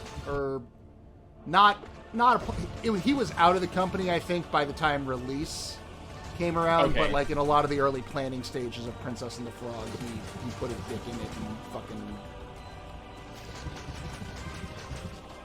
Yeah, because like you watch Princess and the Frog, and you can just tell that movie is so neutered. There's like, a good movie there that they didn't get to make. Yeah. Like, oh my god, the animation Dr. Fossier. is beautiful. Yes, yeah. It's all great, like the return to 2D and everything, but then you kind of...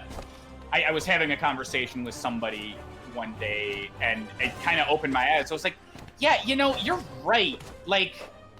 And the discussion was about the music. I'm like, yeah, all the music is really just a description of what's happening. It's not like a fanfare of the characters' thoughts and emotions being brought forth like back in the heyday. It's just like, oh, okay, 2D movie, and like here, character does this. I'm butchering the explanation, but yeah, like the music was fun. But that's all it was. It wasn't emotional or evocative in any way. It was just like, yeah, here. And then we go to the swamp, and we're at the swamp, and I like being a frog. And like, there's nothing. Yeah, I think it was like, too on the nose to kind of say the opposite of what I was bitching about everything being metaphorical. It was too on the. Yeah. Yeah, no, I think the only song that fits two grown men talking about fucking Disney movies, because fuck you, I like Disney movies. Because happiness has been sucked out of the world like a fucking... Yeah. And yes, I'm aware the company is just like the worst. I don't care. I want to just go watch Beauty and the Beast and feel joy again for 5 minutes. Yeah. No, but I'm already there as a song, like, kind of hits that mold, but it's the only one. Almost there? Almost there. Yeah, I knew I had the name wrong as I said it, and I was trying to, like, get it to come back out. That's interesting, because I remember feeling a little... The first time I saw that movie, now I couldn't describe my exact feelings, but I seem to recall a sense of, like, laziness in the chorus. Like the repetition of the idea, if this is making any sense. It was just like, oh yeah, hey, I want thing, but I don't have it yet. And then just kind of like a 3-shell game of saying that phrase over and over again. Well, I mean, they didn't have Tim Rice and what's his name anymore, sadly. But you know, so the quality may not be. But as far as the structure and the intent, it's the standard Disney My Hopes and Dreams song. Yeah, I think if I were to take a step away right now and analyze that, I think you would be correct, because like Dr. Facilier's song should have been so much better than it was. God. I mean, it was great, but he's just Yeah. like, "Are you ready?" 9 million times, and then he talks, and like, there's no room for this devious character to like really be nefarious. He's just like, "Ha ha ha! Are you ready?" Like, yeah, I got friends. Listen, I'm hearing myself talk, and I sound like a fucking idiot because I'm not giving this the analysis it deserves. But I think you were agreeing with me to a point there where Facilier got yeah. I do not know the inside story. I haven't like researched it, but I would not at all be surprised to learn that Facilier was supposed to be the villain. There was supposed to be like a much tighter story focus there, and then somebody, maybe Katzenberg in one of the early stages, was like, "Nah, put this fucking butler guy in there, make him the villain, because we don't want to ruffle feathers. We don't want to risk telling a story that's actually got some teeth to it." right. And as much as I love John Goodman, like, I think his character is also kind of that thing, like, we need the nice rich guy to show that, you know, the Right. situation isn't entirely, you know, the way it actually would have been in Louisiana at the time. But Oh man. Yeah. Oh boy. and that leads into a whole thing that this is not the place, and I am probably not the person to discuss that, but still, like, What, is there something was- about the current political climate that would make you not want to discuss what you brushed upon just now? I mean, you know, partially that, partially this is supposed to be the fun thing, and partially it's not my thing to have a take on. Yeah. I'm not the one. But I can see that, like, you could have done something with this. You could have, like, and then you just didn't. And, Flukmarm. And that's also not like a new take or anything by any stretch of the imagination. Right. It's still annoying though, because like that could have been a very good and interesting story to tell.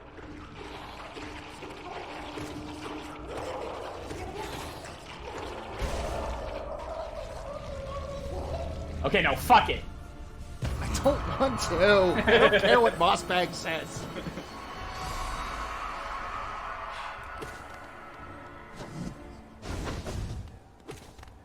And also, fucking David Keith. Like, you got David Keith, one of the greatest, not only actors, but just specifically voices.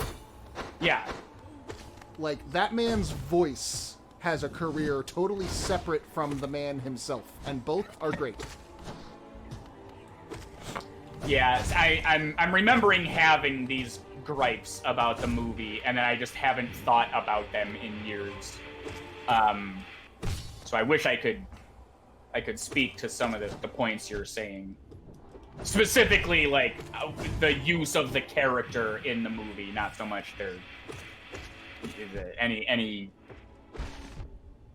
any other emotional or racial or anything that could have been utilized. Just the use of them from a Disney standpoint is just like, oh, come on, like, Guys, this is like, part of your world, company. Like, I know you know what you're doing, but they were reluctantly trying to bring back 2D animation and fighting that uphill battle. Let's see what the gods see. that's a good voice. Right. Will the gods not relieve us of this troublesome speck? He has such great insults for me. I know. He says mean things, but in such a great way. Raise its filthy weapon to the gods.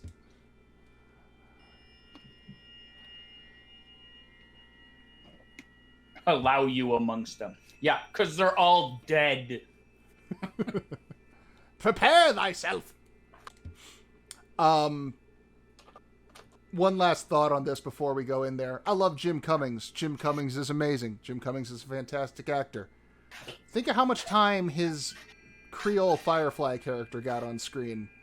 Yeah. And how that could have been better spent anywhere else. Oh yeah, and then going down the bayou. That's the example. That's the whole song. Oh yeah. Hey, we're walking, and then we're walking, and we're over here now, and we're at the place, and we're traveling by car. Like, Jesus fucking Christ. Alright, first I gotta kill this nice painter man. What's he gonna do? He's got magic. He's gonna sploosh ya. He's gonna sploosh ya. Okay, so orange is a straight line, blue is a splatter pattern. Fucking purple. Magenta. Fucking magenta. Ruins your day. Don't get splooshed. You are on your toes. I can fucking see it.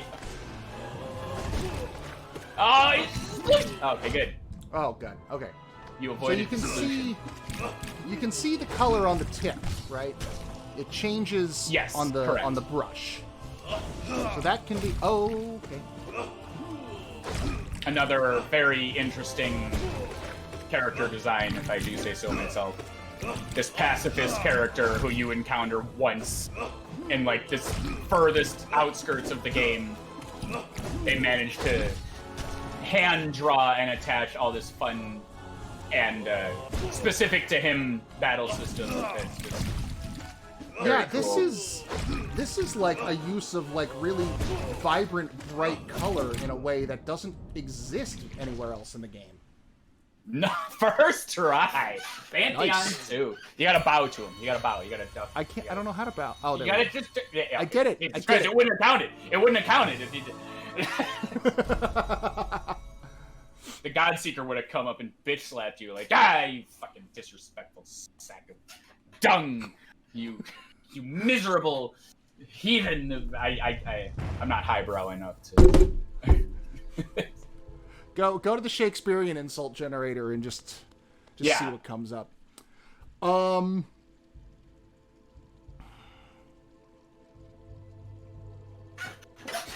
Might as well give it I guess I should just take a look at what's in here, because now I'm at a point where I can gain some lifeblood and make the challenges to come easier. Right. But So just obviously do them all four at once. You know. Because you need the Get it out of the glows. way. Yeah. Blindest of worms. What divine whim has granted thee the strength to... How the fuck do you think you are that you can come into this room? Yeah. Well, murder you for it. All right, fine. Have your fun. Oh, we start with Bumblebee then. So This is a rough first boss. Yeah, but better to get it out of the way, right? Yeah, he was another one where I'm like, I'm never gonna radiant this. But he's not too bad. That would have been better if you hadn't spawned the spiky balls right before. You gotta down smash on those. That's what ultimately led me to avoid them, because they always hit me. I can read the geometry okay. I'm like, okay, yeah, if I stand just underneath one and to the side, I'll miss the down one, we're good. But then the other one's just always like magic. And then this, well, we just want to give you a little break. Yeah, he's the heal boss. When he does the stupid this one, you just, yeah, exactly. Which is such a reprieve on the, any of the binding attempts. Like, oh, thank God, I got past the fucking B. Now I can just farm this for as much as it's worth.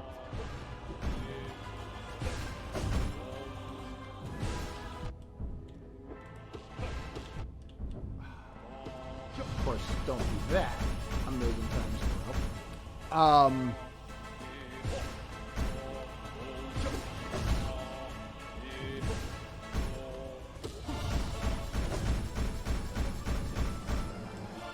Bam, bam. What was Keith David was in something I saw recently, and I was like, oh, he's back. I love him. Was he not Kratos? No. But I always- want to say he's in God of War. I just can't remember who.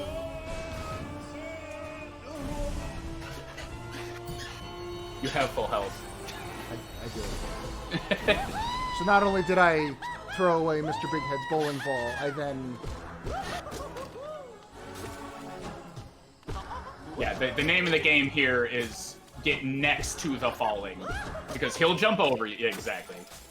Next to it, and then dash to it. So, yeah. The goal being to let him land next to you as often as possible.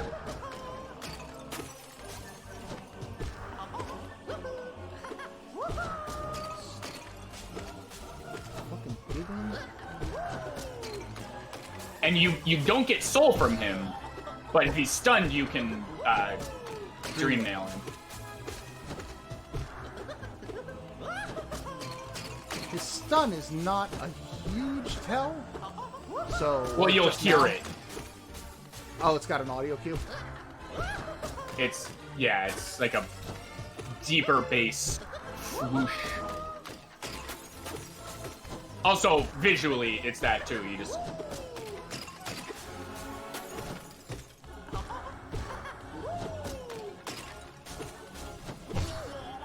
There it is. You're gonna get shot. You didn't take care of the thing. There you go. No, I'm sorry. Sorry. It's a requirement. Primal Aspids die immediately. That I don't care what's happening. Just period. End of story. Fuck them so hard.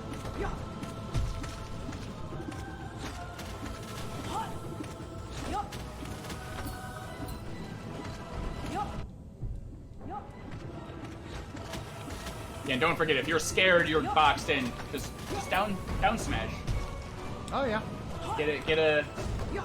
Yeah, like... Oh no, my maneuverability isn't keeping me afloat. Like, that's actually a perfect time to do it. Because you can't hurt him when he's in ball form, but magic will... There you go. Just don't let him hit you. He'll get a hit in if he's in the air. Now, would he be part of the Pantheon if I hadn't beaten? Because yes, the only one you're thinking of is Grey Prince Oath. For some reason, that's just that way. I don't know.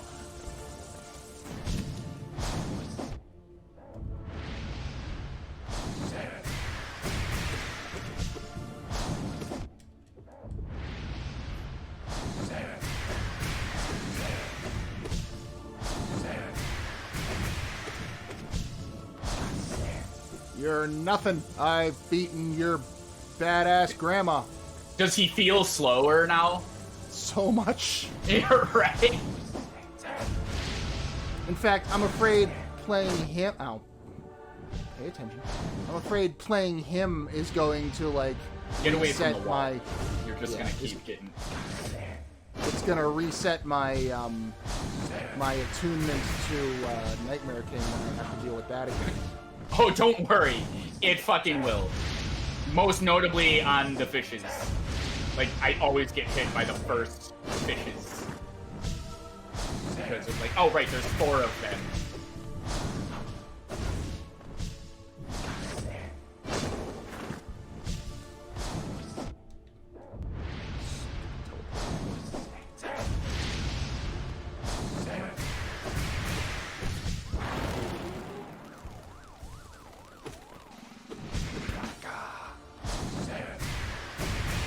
I also have to reincorporate healing into this fight because we did it with Lifeblood before. Right. But here, at least, I got way more time on those spikes. Yeah. And the stun. And The stun's like twice as long.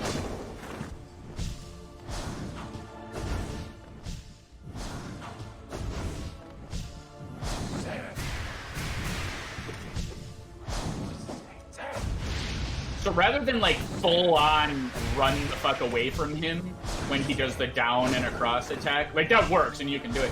But since you know he's going in the direction he's going in, just kind of follow it and then land on the side.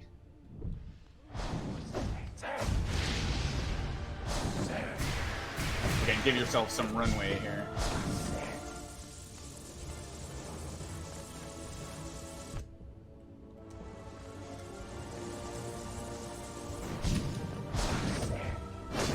Ooh. Wow. Convenience. The reeds.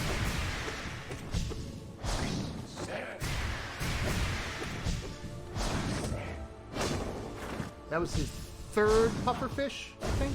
I believe it was. Yeah, see right there, you kind of... You could land. Bam. Well, yeah. You get the idea. Sneak in. And I think those count for full hits when you hit him in his little bat form. I would hope so. Yeah, I don't know. Wow. Weird. Grim is kind of a... First try. Grim is kind of a fucking, rest fight now. It's Yeah, long exactly. Enough... Oh, and of course they give me the fucking pool here, but it's long enough and I get enough soul and there's, like, ample healing opportunities that, like, oh, cool. This is my lunch break, fighting Grim. Yeah, that's what I was saying. Like, you won't know until you're accustomed to it. But that's exactly what I was saying. Like, it's like slow now. Oh yeah, I don't have to do anything. Galleon. Just watch his scythe. Pay attention to that more than him. It'll get you.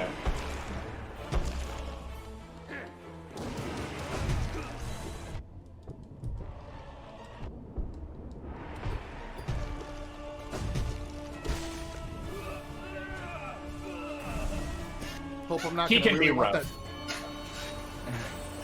Hope I'm not gonna want that soul. Oh. I don't remember. Oh yeah, jump. There you go. Ready. Tune it up. Bam. Bam. Not yeah. Don't go for a third.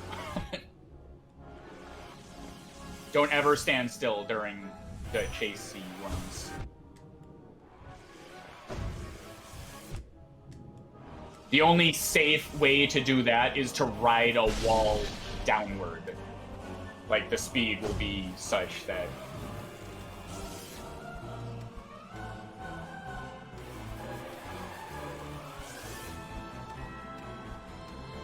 You're good. Ah! You were good.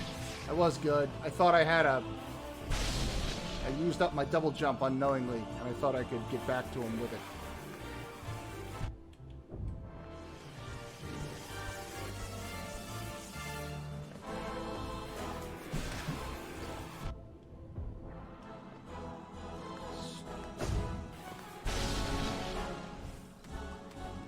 This is such a disappointing fight to lose to. Like... Oh. It's such a shame. Like... Yeah. Yeah, you get halfway through the thing, and now it's like, okay, it how do I phrase this?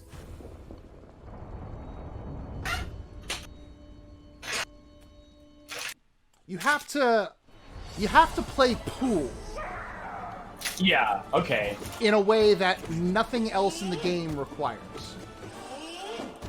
Yes. Like, it is a completely unique skill set you are exercising now, and that always feels cheap and weird. Yeah, I'm sure Umu was designed long before any Godmaster content was thought up. So they're like, oh yeah, main game, it's Squirrel. Yeah, see, you got it. The spikes will get you.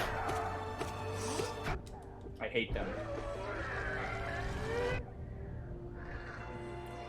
Fortunately, the Hive Knight doesn't have a lot of health.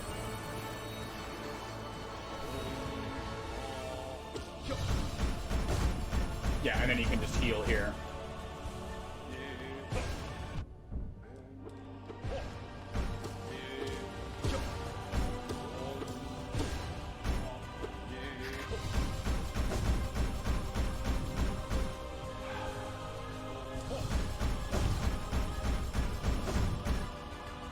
Did that the wrong way.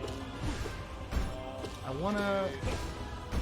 like to at least get the final boss with this one in my repertoire. Let me see if... 'Cause I don't know who it could be. There's no more We did the three nail sages.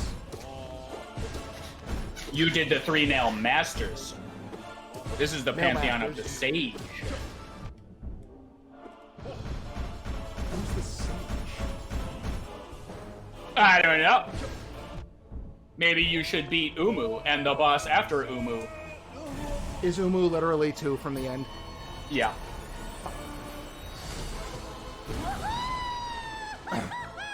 That's really annoying, because, like, a lot of these fights are in some ways easier than the past Pantheons. Yes. They're a little unbalanced that way. Which is strange, yeah, because I'm pretty sure they were selected based on their, like, obviously 1 and 2 are some of the earlier bosses. I don't know. You know what? Now that I say it out loud, it's more like where they were in the game. With the assumption being, oh yes, later game bosses are harder. But yeah, Sure, but then sometimes... But after a certain point, your progress stops being a straight line, and so where they are, it's kind of... there's Exactly. more... Yeah, there's more texture to that question than you'd think. Yeah, like Markoth, for example. Because you can't physically access Markoth until after you've gotten the Shade Soul. I'm sorry, the Shade Cloak. Which you can't get until you've gotten the King's Brand, and that's like way late in the game. And normal Markoth isn't that bad. But then you put him in the 5th Pantheon, like, oh yeah, we'll put him in the same place that he was in the normal Pantheon. But now he's 10 times harder, and it just sucks. This game is awful. It's the worst game.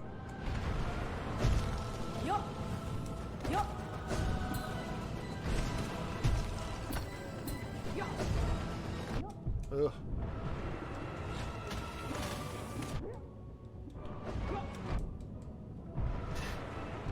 Alright, I guess I should fire up my animating computer.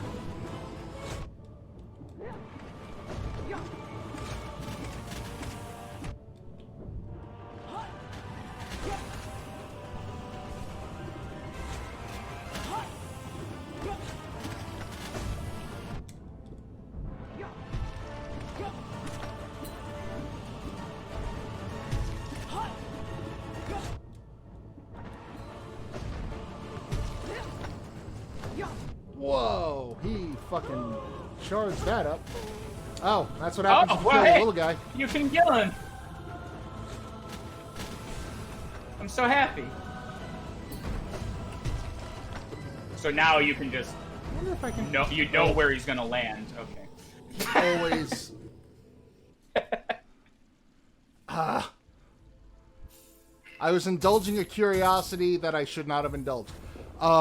I was curious if you could dream nail the fallen little guy. Oh, I have a text message. Oh, from... Okay.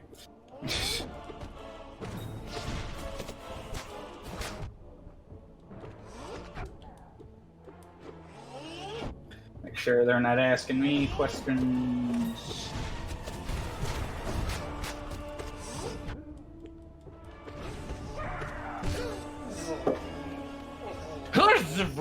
That happens so often.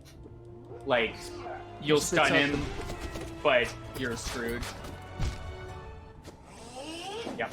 And that's why I down smash. I just assume I'm gonna get hit by one of those spikes, because there's always another one. Even if they're all gone.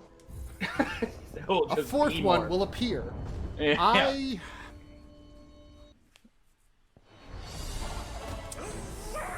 I still have to get the hang of, like, the timing on when those iframes appear, because I will always Yeah, it's... use the thing and then get hit before it actually triggers. No, that's... The Descending Dark is not a free pass into the land of invincibility. It's when you hit the ground.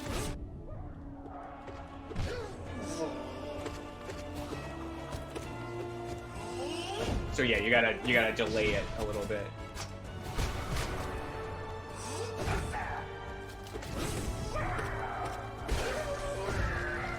Now you gotta not get hit by the bees with all the shit on the screen, because it'll count as a hit. Just like the 2 that you took right now before the next fight, so you couldn't even heal. Yeah! Yeah! But a 2. God damn, I really screwed myself not eating. Because I have a leftover pizza. Again, try not to eat pizza all the time. But I kind of conned myself into walking 2 miles out of my way. Not like, oh, wrong turn on the highway. Literally, I had to walk 2 miles out of my way because of something that happened at work. And this whole, I'm like, you know, I'm near one of my favorite small pizza places. It's in a town, a couple of towns over. I don't get to go here often. I'm getting a goddamn pizza. And that's what I'm doing. And I didn't want to eat a big breakfast and a lunch for streaming and blah, and then eat the leftovers later. But now the alternative now is I'm just fucking starving. Well, I'm thinking it might be not the worst thing to make this a shorter one, because we hit a goal. Yeah, we got the second Pantheon. Yeah, and you got a fun new boss. Yeah, we'll see if we can make it to the third guy here. If nothing else, to give me something to practice with. Because there are 5 Pantheons? Yes. And you should be at 110% right now. So you're on your way to 2 more achievements. So yeah, the first 4 Pantheons are percent. The 5th Pantheon is a achievement by itself. But as it also counts as beating the game, you can choose to beat the game with your 112%. Just go kill the Hollow Knight real quick, or just let that take care of it. Right.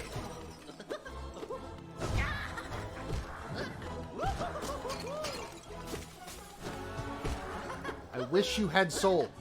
I wish you had a soul, you weird... Yeah. Oh, the Collector was protecting them! Yeah. He knew! That's why I said to serve, or whatever. Oh my god! It gets worse. The whole time! And you murdered them. They were so happy looking!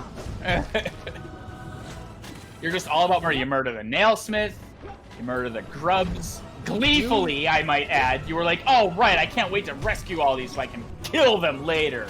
Yeah! You made me murder the maggots. I didn't want to kill the maggots. God, does his murder lust know no bounds?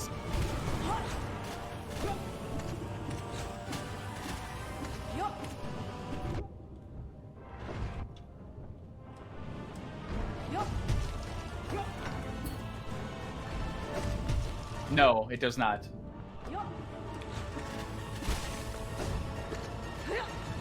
Don't let him jump it. There you go. Here we go. Grim next? Yeah. Easy. Thank God. You can Master dream nail Grim. him at the beginning. Will that trigger the pufferfish? No, but you have enough time to hit him. Also, if you're gonna trigger the pufferfish, you can just up smash him. Sure. Dream nail, hit, pufferfish. No, In I'm fact, thinking... it's possible to have him never leave pufferfish if you do it right. Yeah. Can you still attack him? Can he take damage in pufferfish? With magic, yes. Huh. Yeah, you can't visit. No. Stop talking, do the thing. You can't, like, get to him, it doesn't seem. You can at the very end. You can sort of see when the fireballs are kind of ending. Like, I'll try and point it out. So the thing to do is, like, charge and nail art, and now double jump about now, and then, yeah. Like, right as he goes to disappear, he's got a window. But yeah, the thing to do is, battle begins, he's bowing, dream nail him, nothing happens because that's not a hit. Gain some soul, enough charge for Abyss Tree. So dream nail hit him, piss him off so that he does the pufferfish, and then just Abyss Shriek him like 3 times. Because you have that luxury in the Pantheon, because you will perhaps have saved up soul. Can't do that in the Hall of Gods. Pufferfish him like 3 times, nail art him at the end of it, and then he will have already lost that much health. And then you just repeat. It's kind of hilarious, honestly, that you can just do that. Just to watch him go down, like, so quickly. Yeah, just especially there's no after grim battle. He does no attack. Like, especially after all the frustration he's likely caused you in nightmare form. Yeah. And then, like, whatever damage... I was just going to say, you can't do it to okay. Nightmare King, because he doesn't bow at the beginning. Yeah. Whatever damage you take in the process, too, is irrelevant, because there's a hot spring coming up next. Yes. You have that little minor freedom. Yeah, I don't always memorize the order, but I always remember, I'm like, I feel like this boss has a spring after it. I kind of remember, you learn where the reprieves are. When you can afford to be a little reckless. Yeah. And get some fucking... This is number 3. Or maybe 2, because maybe the first one was because I smacked him. Can't remember. The first one, yeah, that's... I don't know. You're doing fine. I'm not worried. I know, and those fireballs fall so slowly. On Nightmare King, I have to dash through them, because I can never position myself correctly. But on this guy, like, oh yeah, I'm gonna take a nap, and then when I wake up, I'm gonna roll over, because I can dodge the fireball.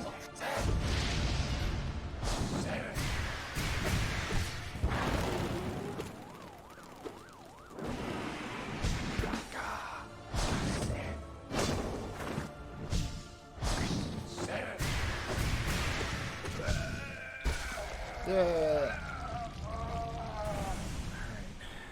Now, Umumu.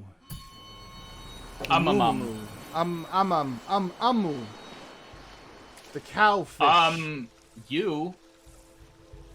Oh yeah, me. Ummer.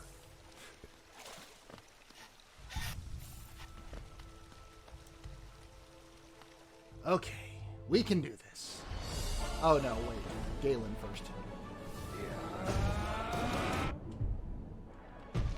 Yeah, if you got to do Abyss Shriek a tiny bit sooner, otherwise that'll run into you. Kind of like when the scythe is settling into place, you can time it so like he'll appear, and then you can dash away. But your instinct was correct. So yeah, do that, and then jump up to the platform. All right.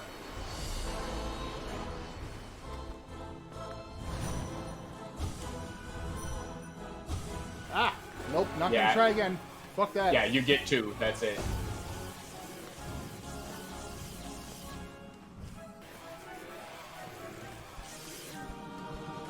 There you go. So now 2 of those, it should trigger the things now. The painfully slow rising of the things, giving him time to do that. It's a new attack. Yeah, you can't retrace your steps with that. Straight lines only. March forward, never backwards. Upwards, never forwards. And always twirling. And be forever twirling. twirling toward freedom. Okay, he's gonna do it now. Okay. Perfect. Bam. Okay, wait. Now dream fuck the thing. Fucking the thing. Ah, it's You were standing right there. I thought you were gonna. But you gotta help. Yeah. You didn't dream fuck the thing. I didn't. Oh man. Okay, this should be fine. The biggest problem here is the... And she's not going to do it for a while. The thornies. Thornies, yeah. Yeah, let her come to you. She'll do a dash or whatever it is, and now hit her, yeah. And then, bam, as you leave, hit her on your way out. Let the door hit her on the way out. I've been noticing that. That's what I said at the beginning of the stream. A lot of people are like, oh, I gotta kill this guy. I'm gonna chase right after him. I'm gonna do all these sweet bounce maneuvers. Like, no, they'll come to you, I promise. They want you dead. Yep, alright, here we go. And then you can just kind of space those out.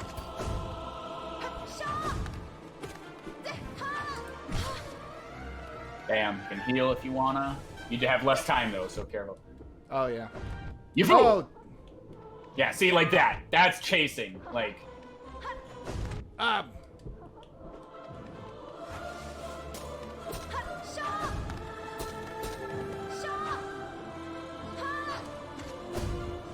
It's not... I wasn't trying to chase her, I was anticipating her doing that.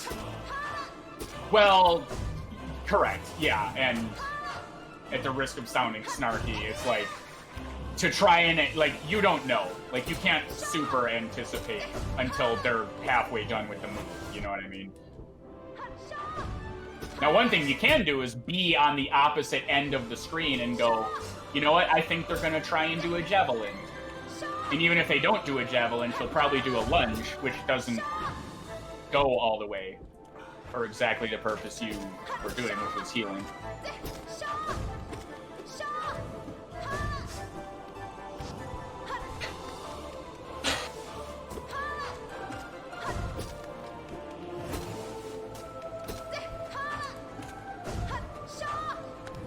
Whoa! Hey-o. Yeah.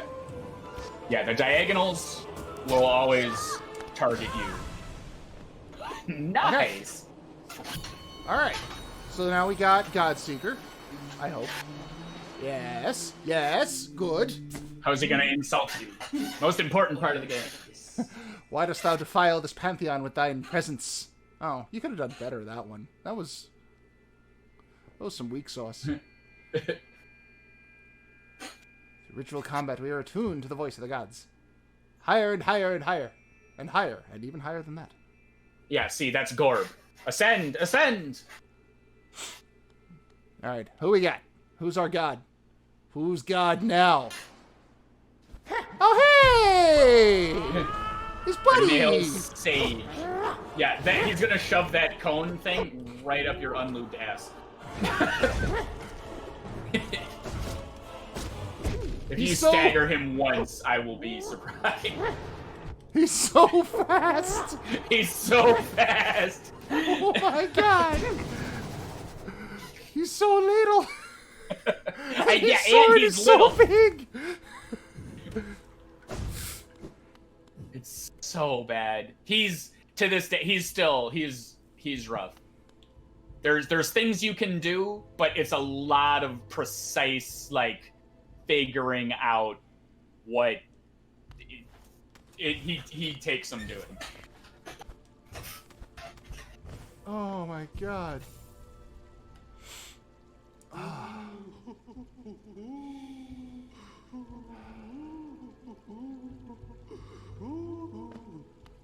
Oh, it doesn't matter. They're not going to give me soul to fight anyway. Who cares? Alright, and there's Show. That sword. That's fucking JRPG proportions. What the fuck? Yeah. And it's so cool, because, yeah, he is. He's the Nail Sage. Okay, so he's going to hit you with a little triple thing that 90% of the time ends with the up slash. The circle-y up slash. There's a lot to say in a short amount of time. So we'll let it unfold. Yeah, he'll do that. The thing to do there is get up on the wall and avoid him. Now, you could get brave and hit him with the Abyss Shriek or something, but... Yeah, That so sounds like a good way to get hit. Yeah. Oh, and then that. That'll hit you for 2. Because he knows all the nail arts, don't forget. So here comes the up, the ab. So interesting thing is that up spiral attack, perfect time to heal. However, he knows this, and if you bait it out and are all smart and you're like, I'll be on the ground this time, because what you did was perfect.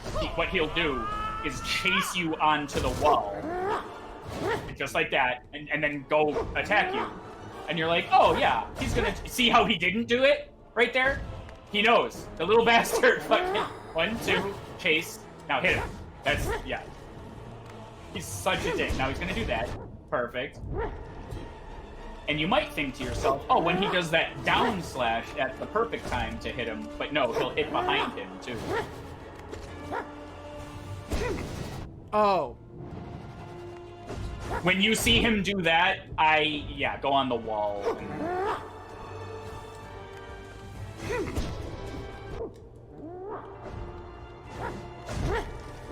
Yeah, he knows when you're on the ground.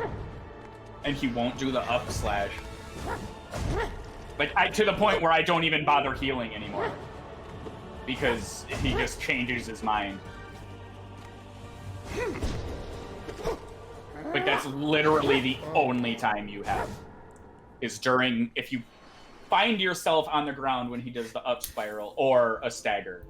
That's it. Because he'll chase you. He'll change what he does. You're mad that I bought all your stuff. You're mad that I put your shop out of business by giving you all my money. Yeah, now he's doing the thing. There you go. Perfect. I like to land behind him. Yeah, see, he'll hit behind him right there. Yeah, he's got that backstroke, which is just... And now, you can avoid that. Anticipate, but it's... Bam. Okay.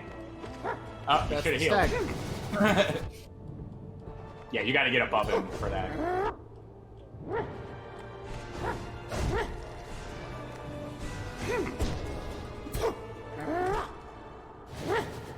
Ugh. Well. This little fuck is my new hurdle. And he's at the end of a gauntlet. See, but this is kind of what I was talking about earlier when we were having that disagreement about the White Palace, right? The fact that I can now come here and practice him rather than having to, okay, gotta kill through the Collector and the Grim Leader and Gurren and Umamu. Gotta get all the way there just to get a chance at a few seconds of practice is just so fucking tedious. I can't disagree with that. Because, yeah, I feel that same way. I'm like, oh, see, the reason I'm bad at this is because I don't have the opportunity to... And I'm already burnt out from... I'm already burnt out from everything leading up to it.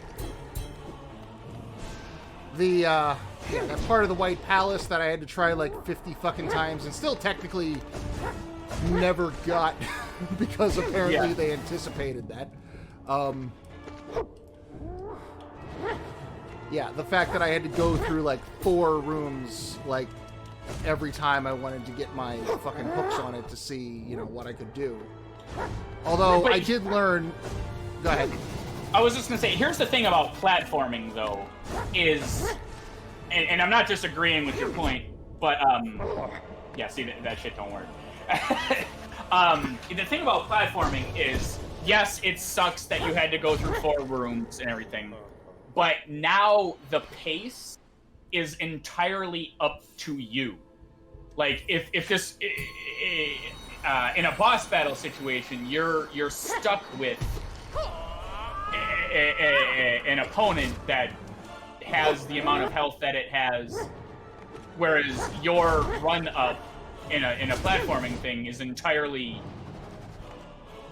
your lack of your preparation or lack of preparation and learning of those obstacles, if that makes sense. Because a boss battle could still be random, and a boss battle could still...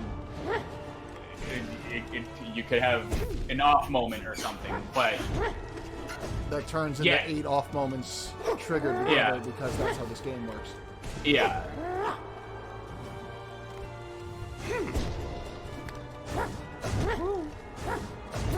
And he doesn't always do the backstroke either. There you go. Oh, and you even did the bounce. Yeah, that's a good way to sneak in a hit. You gotta just dash. He'll chase you up a wall, you just dash. Yeah. I don't know, because, yeah, like my example being, you know, Super Meat Boy, those levels are 30 seconds at their absolute longest, like, and they let you cycle through it fast enough that you can get those attempts in. I don't know how Celeste... I've never actually played Celeste. I don't know how that's structured. It's pretty... It's as if you did each chapter of Super Meat Boy all at once. But... Each world all at once, I should say. But each room is like a checkpoint. Oh, okay. So, yeah. See, that so you can, like, have a checkpoint, but you have to finish it in a sitting or it'll reset kind of a thing? Even that, I'm pretty sure you can save, too. Okay. So I dig that. Yeah, and see, as much as I'm trying to defend White Palace, that's honestly one of the things Celeste gets praised for, is the game design is... addictive isn't the word, but, like, satisfying enough that you want to keep trying, and it is. It's the opportunity to try and try and try and try. Yeah, and I've heard that, I've heard it brought up in conversations about accessibility, because in the options, apparently, you can fine-tune, like, you know, if you want to see, if you don't want to do the platforming, but you want to see the story and, you know, all the art stuff, you can fine-tune it to the point where you have, like, infinite dash and infinite jump. And... Yeah, and, like, there's the floor, there, you know, you won't fall off the world ever. There's even a speedrunner mode with the timer and everything.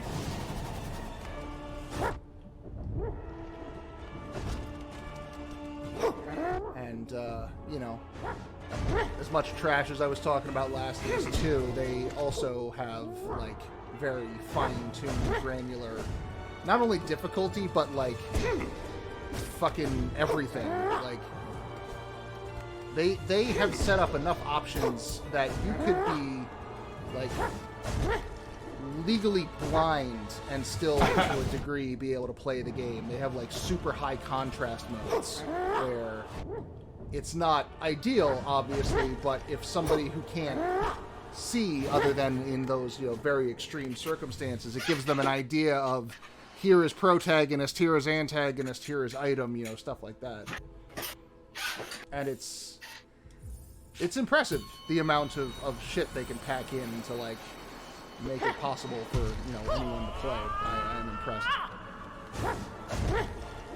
Yeah, and what I'm about to say is gonna make me sound like, oh, you ableist cis shitlord fucking, but, like, I'll just go ahead and say it. That is impressive, and that's good.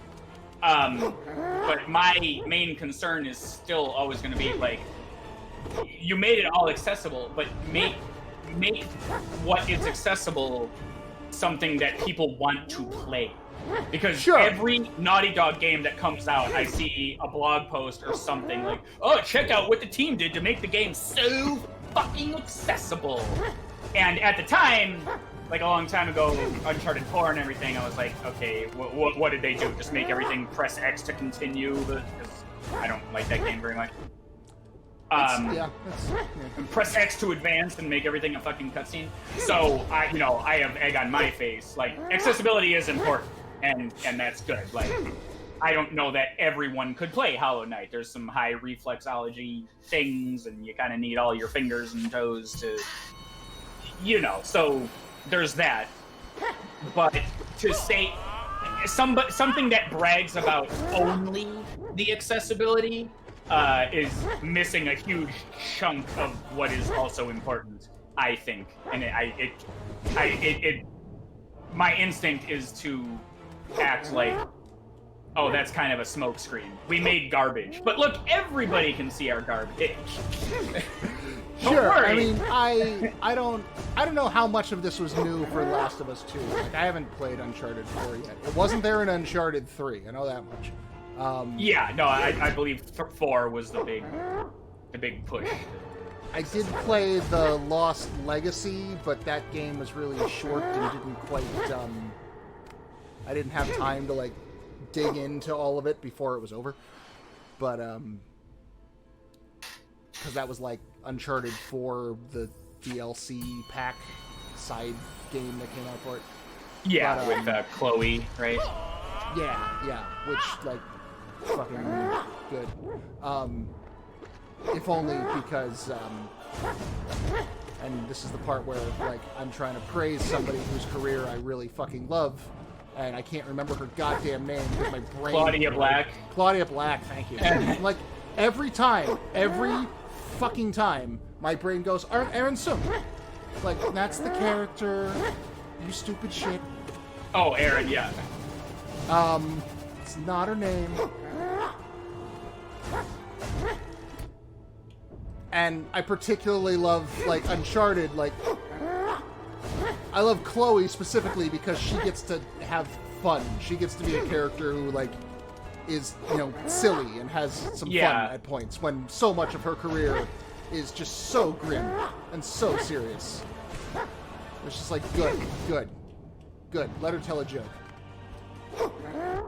But... I don't remember what I was saying because I got hung up on the fact that I couldn't fucking remember Claudia Black's and Sly is just going to fucking ruin my day forever. Yeah, he do that. Oh my god, Sly, how are you? Oh, because I didn't... Okay, because I was going to say, I didn't know... I don't know where, you know, what the full, you know, beginning to end... Of all these options Naughty Dog put out. If nothing else, like Last of Us, I had problems. But if nothing else, it's something that these tools have now been developed and could later be used in a better show. Sure. Yes. So if nothing else, even if they made garbage, they have still there's contributed. a tool there. Yeah. Yeah. However, counterpoint, yeah, they've been doing that since Uncharted 4. So they're gonna make Last of Us 3 and Uncharted 5 and like, wow, look what Naughty Dog's done to make it so accessible. Like, okay, we're at the point now where like you should just want people to play your game. I'm approaching it from the like, you're what they're trying to do is make it so people can and want to play the thing. So people are going to want to play it because it's good, you know. Yeah, they've got the can down really well. The want has somewhat waned in recent years. And like the more I think about my relationship with Naughty Dog, the more I'm like, oh, they make things that I really like that later let me down. Yeah. That sounds about and like the course. Except Crash Bandicoot. That's been. I've never actually played Crash Bandicoot. That is that is one of my big gamer blind spots. I've never played any of those. I should get the Insane Trilogy just to fucking. If you're interested, it's a worthy purchase for sure. But like I cannot express the amount of disappointments, you know, 16-year-old me or however old I was at the time, coming home and placing Jack 2 in my PlayStation 2 and firing it up, and an hour later going, this is nothing like what I liked about this game. It's so completely different, right? It's weird. It's different, and it's different in a way I don't like. I could deal with different, but like, it's different in a way that I don't like. I never liked Grand Theft Auto, and they turned it into Grand Theft Auto, and I don't know why. Well, that, and this is a company that, like, yeah, your point is, yeah, different is fine, but, like, this is a company that knew how to make a repeatable, reputable, enjoyable formula. They did it 3 times with Crash Bandicoot. And then they made Jak and Daxter, and they added more story into it, and it was like a fun, similar... It was the next step for 3D platforming, because you had the 3D platform, whatever Crash Bandicoot was, but it wasn't like the open world kind of a thing. And then Jak and Daxter Precursor Legacy demonstrated that they knew how to make that enjoyable leap.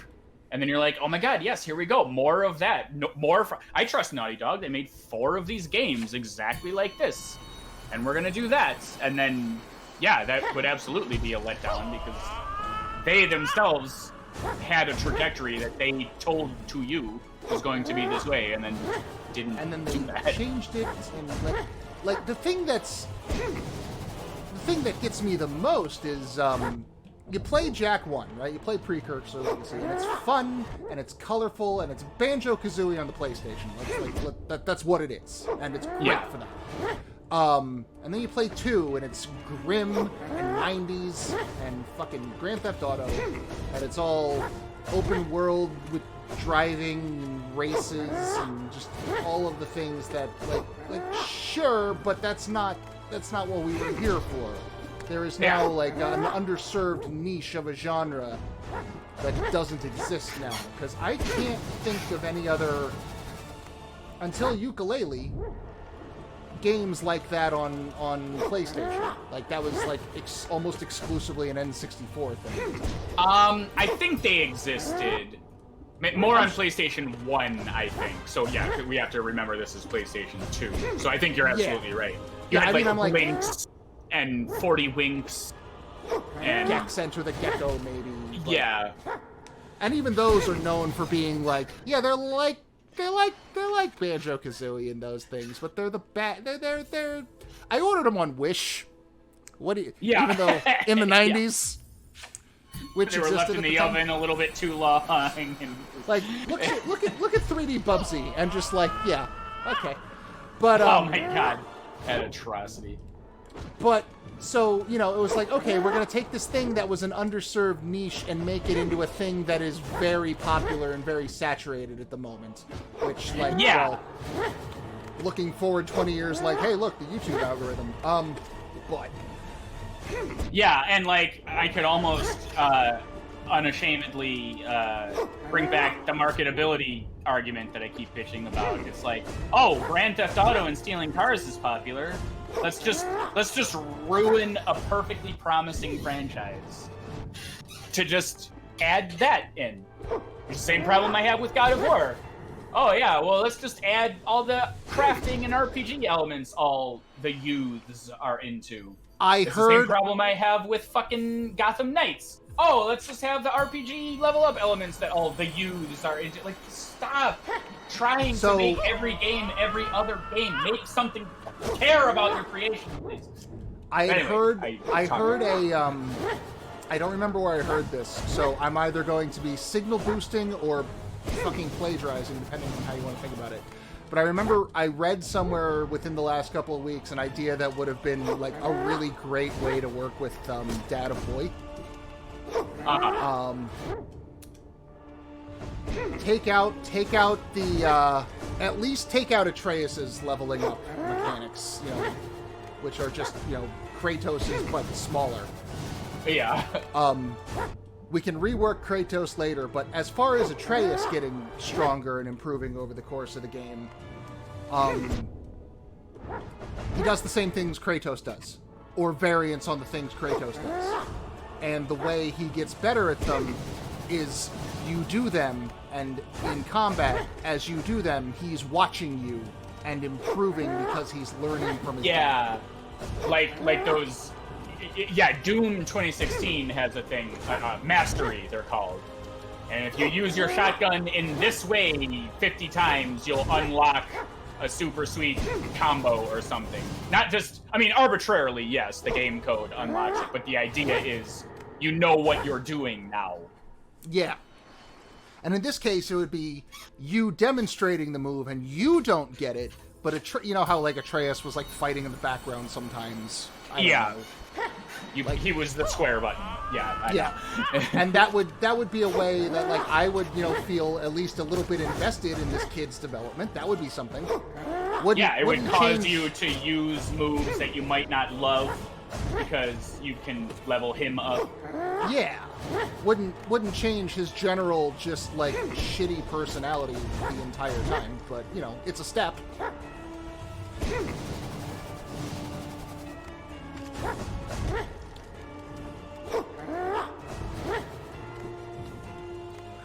As for the weird rank system, I still hate it. I don't know what to do about it. I don't know what I would want instead of that. I know not that. Rank system? Are we talking about God of War again? God of War, yeah.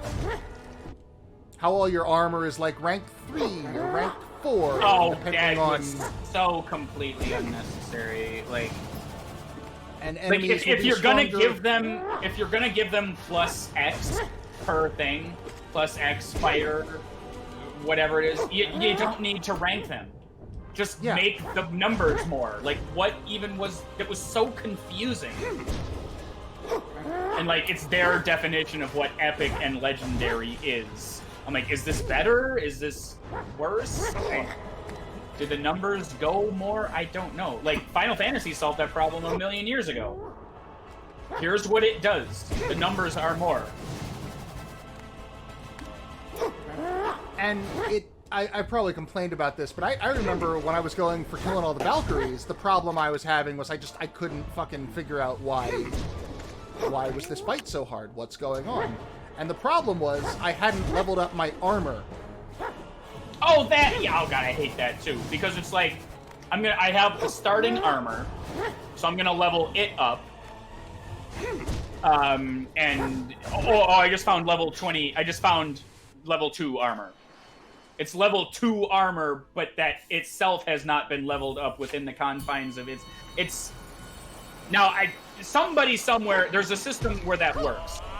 God of War, I'll argue till I'm dead. They just slapped it on there because that's what Skyrim did for the millionth time. Not every game has to be every other game. God of War was not every other game when it came out. And then everybody went, uh-oh, well, God of War needs to mature and change, so let's just make it like every other fucking thing. And I'm just so sad.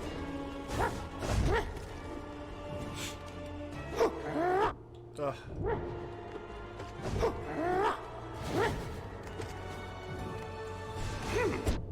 Oh my god. The screen goes completely white. I don't even see where he's hitting me there. But yeah, the fact that I hadn't upgraded my armor in such a way so I was still only rank 6, and the fucking Valkyrie was rank 8. But once I leveled my armor up, now I was rank 8, and because my armor was better, now I was doing more damage. Yeah. And that just kind of like, if I wanted to do more damage, I'd be leveling up my weapons, and I had already leveled up my weapons, so that's not clearly the path I need to be taking. So, and which isn't to say leveling up your armor is a bad thing. It's just when you've got it hidden behind 3 similar mechanics, it's very confusing and over bulky to the point of non-enjoyment. Yeah, and like, also, it's like,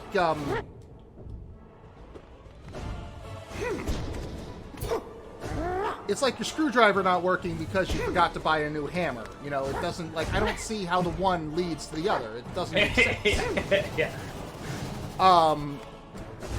Like, ultimately what it was like, okay, what's the best armor in the game? Muspelheim? Okay, we're gonna go do all this fucking fog shit in Muspelheim, or in Niflheim, and fucking, that's not fun. That whole... Yeah, I didn't even do that. It's not fun.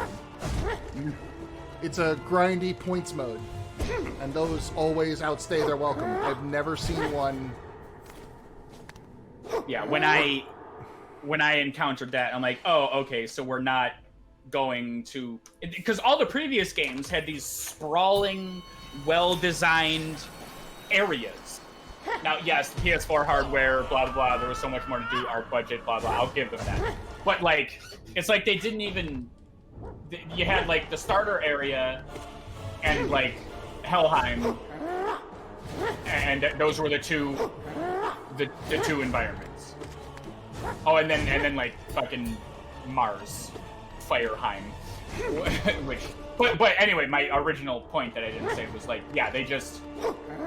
I thought we were gonna go on an adventure through these sprawling stages, and then what happened was, oh yeah, no, this is just an arena. You get to dip your toe into these locales, and whatever. Yeah, it also kind of suffered from the same thing that 3 did, where like, oh, what's our goal? We gotta climb a mountain. Oh, all right. So Kratos just like jump, and we'll be home in time for lunch. Like, Yeah. There's not a game there. There's a whole. We gotta fill time, and that's not gonna fill the time. We need more than that. And yet somehow that fills the whole fucking time.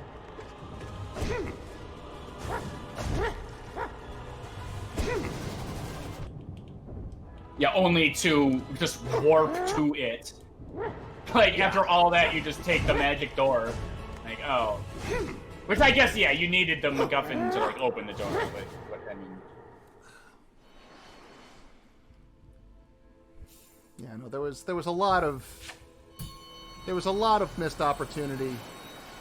And there was something I felt that was like did you play Ascension? You know, I started it twice, and the second time I played it, I was like, huh, this isn't as stupid as I remember.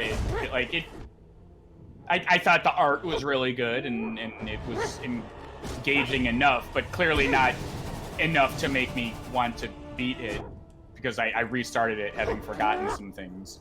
But yeah, I thought the character design, I thought it was pretty good. But I was also hot off of playing the first 3 again. 2 of them on the hardest fuck you mode.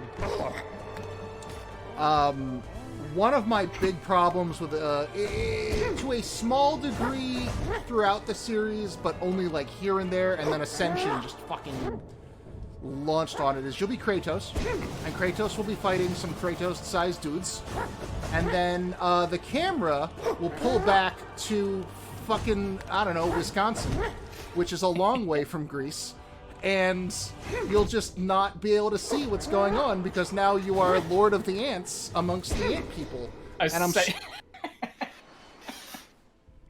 I'm straight. It's so hard to see. Everything's so small. What's going on? What am I doing?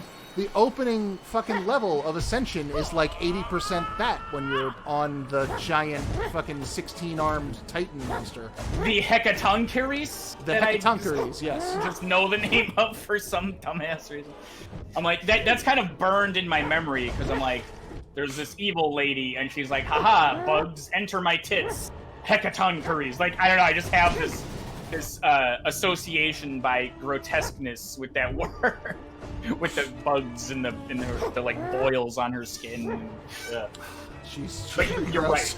That game does absolutely do that. And so right. When I played the PS4 one, I thought they were making fun of me specifically because, like, can we pull this camera back a little bit? I find myself now having to ask. I'm stuck on Kratos' muscular shoulders.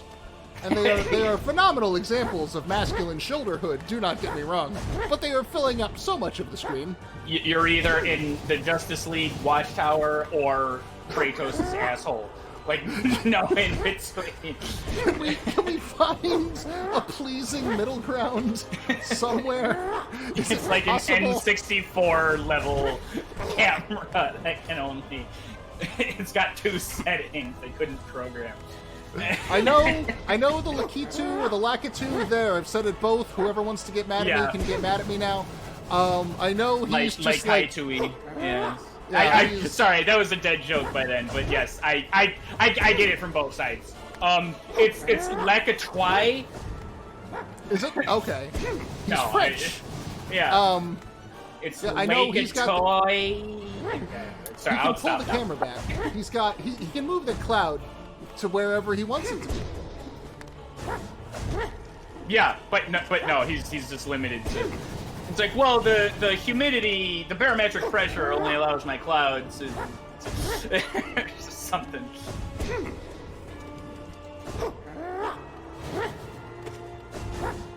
think I'm making some... he might... How much health do you have, little man? More Ow. than he should.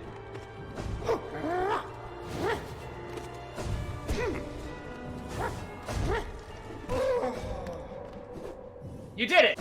Hooray! You didn't do it. God damn it! Oh my No, god! you- Oh, yeah, don't get in a corner. Like, at all. Oh Ever. my god!